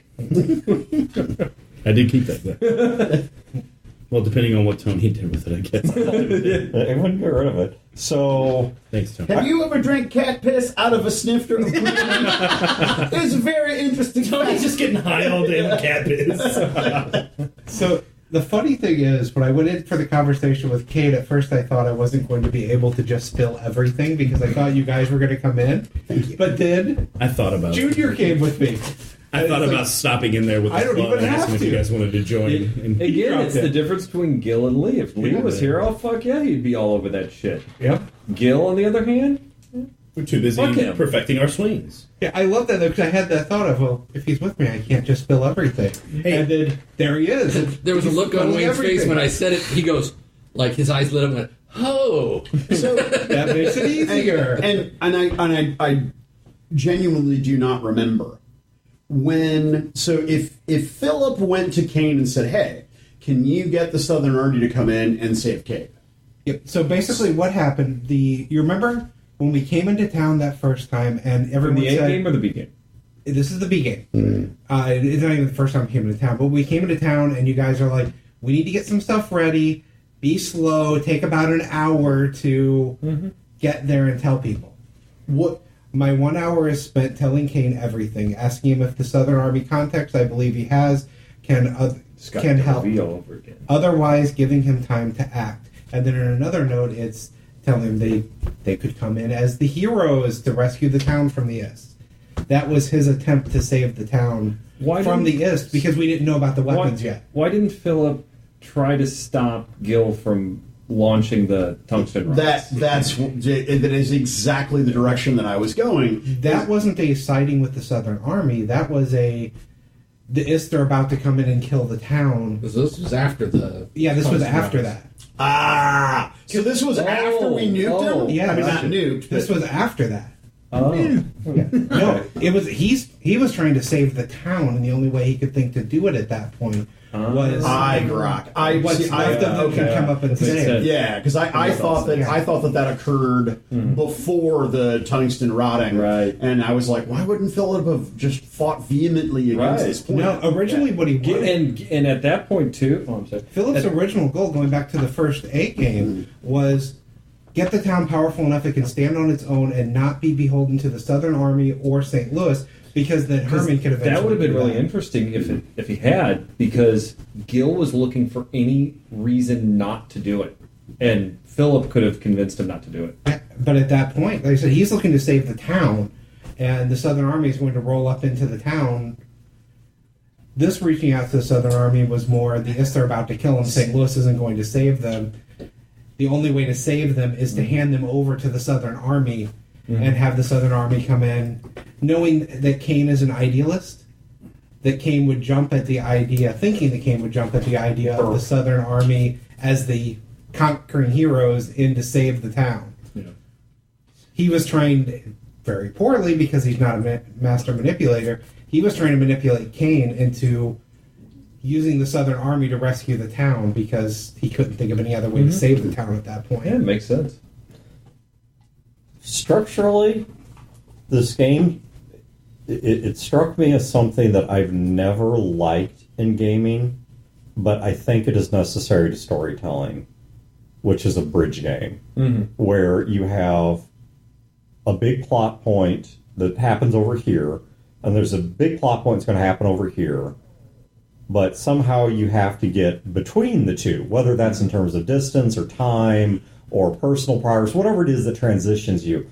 And I'm not describing this as story beats, because I think, these point A and point B could be up beats and down beats or whatever, but you have this moment where it's just kind of like, okay, we just kind of need to make this transition into the next phase of things.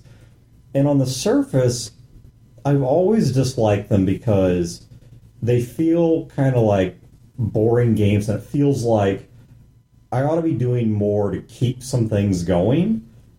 But on the flip side, having consumed some entertainment, particularly TV shows, where they deal with this by not dealing with it, episode 10 ends with them in this city, and episode 11 starts with them just rolling into the next city, and there's no explanation. And it's not an in media res thing. It's just that it's like 5 hours just got put on the cutting room floor. Oh, more than 5 hours. I mean, sometimes it's days, weeks of time that's just never told. Well, and I think it is necessary, because I think if I had just been like, okay, so last time you guys were in Cape, now you're at the bridge. Yeah. I think that would have very unfairly cut you guys out of some opportunities. Some of these things, even if they don't seem exciting now, some of the things you guys did, some of the things you guys accomplished, they're going to have huge implications for the later plot. The Marlene Emma outing could literally change how this campaign ends. I don't think that it's going to do anything to the campaign, but I love finally getting the answer of why Cain wanted that land. Because that goes all the way back to the very first Skies of Glass game I ever played. Yeah, right. Of Cain wanting to buy that land and her not wanting to sell it. He wants to develop it, and she won't sell it to him. And I love that. And in his mind, he wants to stay on Cain's good side, and that's the compromise of he won't try to steal the land from her, but her relative has no claim on it. He can keep in his good graces there by passing the information along. Would have never passed along the space information, though. That's all Junior. Yeah, that wasn't going to come out, but the master of fuckery. I love that it came out, that we had the conversation, but that was something you would have never dropped out there. Yeah, it was. We were having the conversation, and I was just sitting here thinking, like, Junior's kind of got a scrambled egg right now, so he's trying to put things together, and blurting out something like that was very that'd be normal. Very. And what I found really interesting, it was very Junior. I took it as it was like his old self kind of coming back. Well, it was very interesting this session. Everyone called him Junior. Yeah, I always accidentally do. Yeah, he wasn't called Spider throughout the session. Yeah, I did. I had one slip up. I was like, Junior, I mean Spider, and then he was like, oh, whatever. Yeah, I think I've called him Spider maybe 2 times. I think I, as the player, forgot, but it makes sense in character because the characters are becoming more comfortable with the new Spider, right, and seeing the old Junior, not the lying manipulative Junior, but their friend Junior. Well, it goes back to something that Marlene was saying to Junior, was people see what they want to see. Mm-hmm. And you're around, he's back, he's around a lot, you start to see the old him, shining through from time to time, and you're starting to, like, solidify that it's really him. Yeah, it was good. Yeah. Okay. I think that thematically in storytelling, any kind of storytelling, you need to have breaks like this because the last game was a huge info dump. We are transitioning to a next phase of the game, and there's a combat, and then the next game is this big info dump, and then the next game is we're at the bridge and we're trying to deal with this, and then the next game is this. It's like, oh my god, slow down. Yeah, I hate to call it a down game, but this was a very good down game. It was a very good down game, and in the down game is the little character stuff like this, why everyone's calling him Junior. It's the character stuff that comes out. Some of the band's best songs are on the B-side. They just are. Mm-hmm. You know, I was never bored. I was never disengaged. The only reason I checked my phone is because my boss is out of town and I had to make sure I wasn't getting texts from work because I was getting texts. But yeah, I mean, I was never disengaged from what was going on, whether Marlene was in the scene or not. I thought it was a very good session. Well, we had more pieces put together, and we had a great new NPC that we'll probably never see again. Yeah, and Betty was awesome. Betty was awesome. Betty is who Marlene wants to be. That's why, in my own vernacular, I called this this game a transition or a bridge, and not a down game. Because to me, a down game is when the game should be at a certain level of interest and engagement, but people are disengaged, they're distracted, they're playing on their phones, they've got drama outside of the game, whatever it is, and the game just isn't working. To me, that's what I consider a down game. When I refer to it as a down game, I mean like a downtime. Your free time, your downtime. Yeah, whereas this was more while the truck is charging, we all had downtime to go and do things. Yeah, and that makes sense. Yeah. I've just always used it to mean more like I'm trying to figure out how we're going to get more golf balls. Down in mood. Well, you guys are going to really thank us when we win the world, basically, in a golf tournament. Because it's going to happen. When it comes down to play best ball. Mm-hmm. It may be me just thinking of it in this context because I miss being on the regular advice show just terribly. But I think that is a good episode topic to discuss. You know, the games like this that are a bridge from point A to point B. How does it impact pacing? Because a game like this, I don't want to run on my once a month game because we had to play 12 times a year. Yeah. We're going to meet once a month. And I would have, you're at the bridge, right? I would have just done, not because I'm not disinterested, not because I'm disinterested. Because you're not going to have player burnout. Right. They had a month to calm down. Right, exactly. But if you're gaming once a week or you're gaming every other week and you're doing it with that regularity, how you handle pacing is going to be much, much different. Yeah, and there's an instinct, I think, as a GM, that if things aren't exciting, if things aren't really going nuts, so that somehow you've dropped the ball. Right, but you didn't drop the ball because your players were engaged. Yeah. I mean, we had what, one, maybe two long silences. Other than that, people were just kind of figuring out where we're at, and so I thought it was a good game. I had a lot of fun. It was a little hard for me to get into it because I missed the last time, and it had been a while since I'd been here, so it was kind of hard going from like you guys have. And you look sleepy sick. Well, I have narcolepsy, so I knew that doesn't help either. Yeah, but you don't feel good. And you sucked it up, and you came to gaming, and that's true. I did, just for you. I appreciate that. But you're a panty dropper. I did enjoy this game because it was a nice. Coming back from like missing a game or something and having something like this usually is a little bit easier to. Rather than going in, it's like, okay, so ready, guys? All right, Dr. Poe, somebody's shooting at you, rolling body. It's like, what the fuck? After hearing everything that happened last game, which I'm super sad I missed because that would have been nice because that's, like you're talking about pacing, that's a lot right there. If you could only listen to it on the internet. Yeah. No. I listened to what I missed. Yeah. But if I would have come back and we were in like combat or something, that'd have been a nightmare. I'd have been like, I don't know what the fuck's going on. Why do I care? Like, just start shooting. Yeah. It's like, okay, shoot the guy in the blue shirt. What did you shoot that guy in the blue shirt for? Oh my god! That's an escort mission. That was our best friend! No, Terry! Who the fuck is Terry?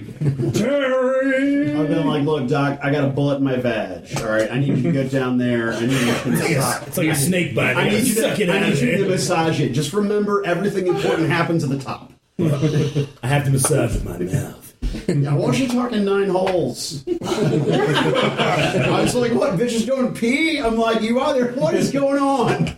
There are 10 holes. Yeah. That's true. All right. So, thank you for tuning in. We will catch you guys in 2 weeks on the next one.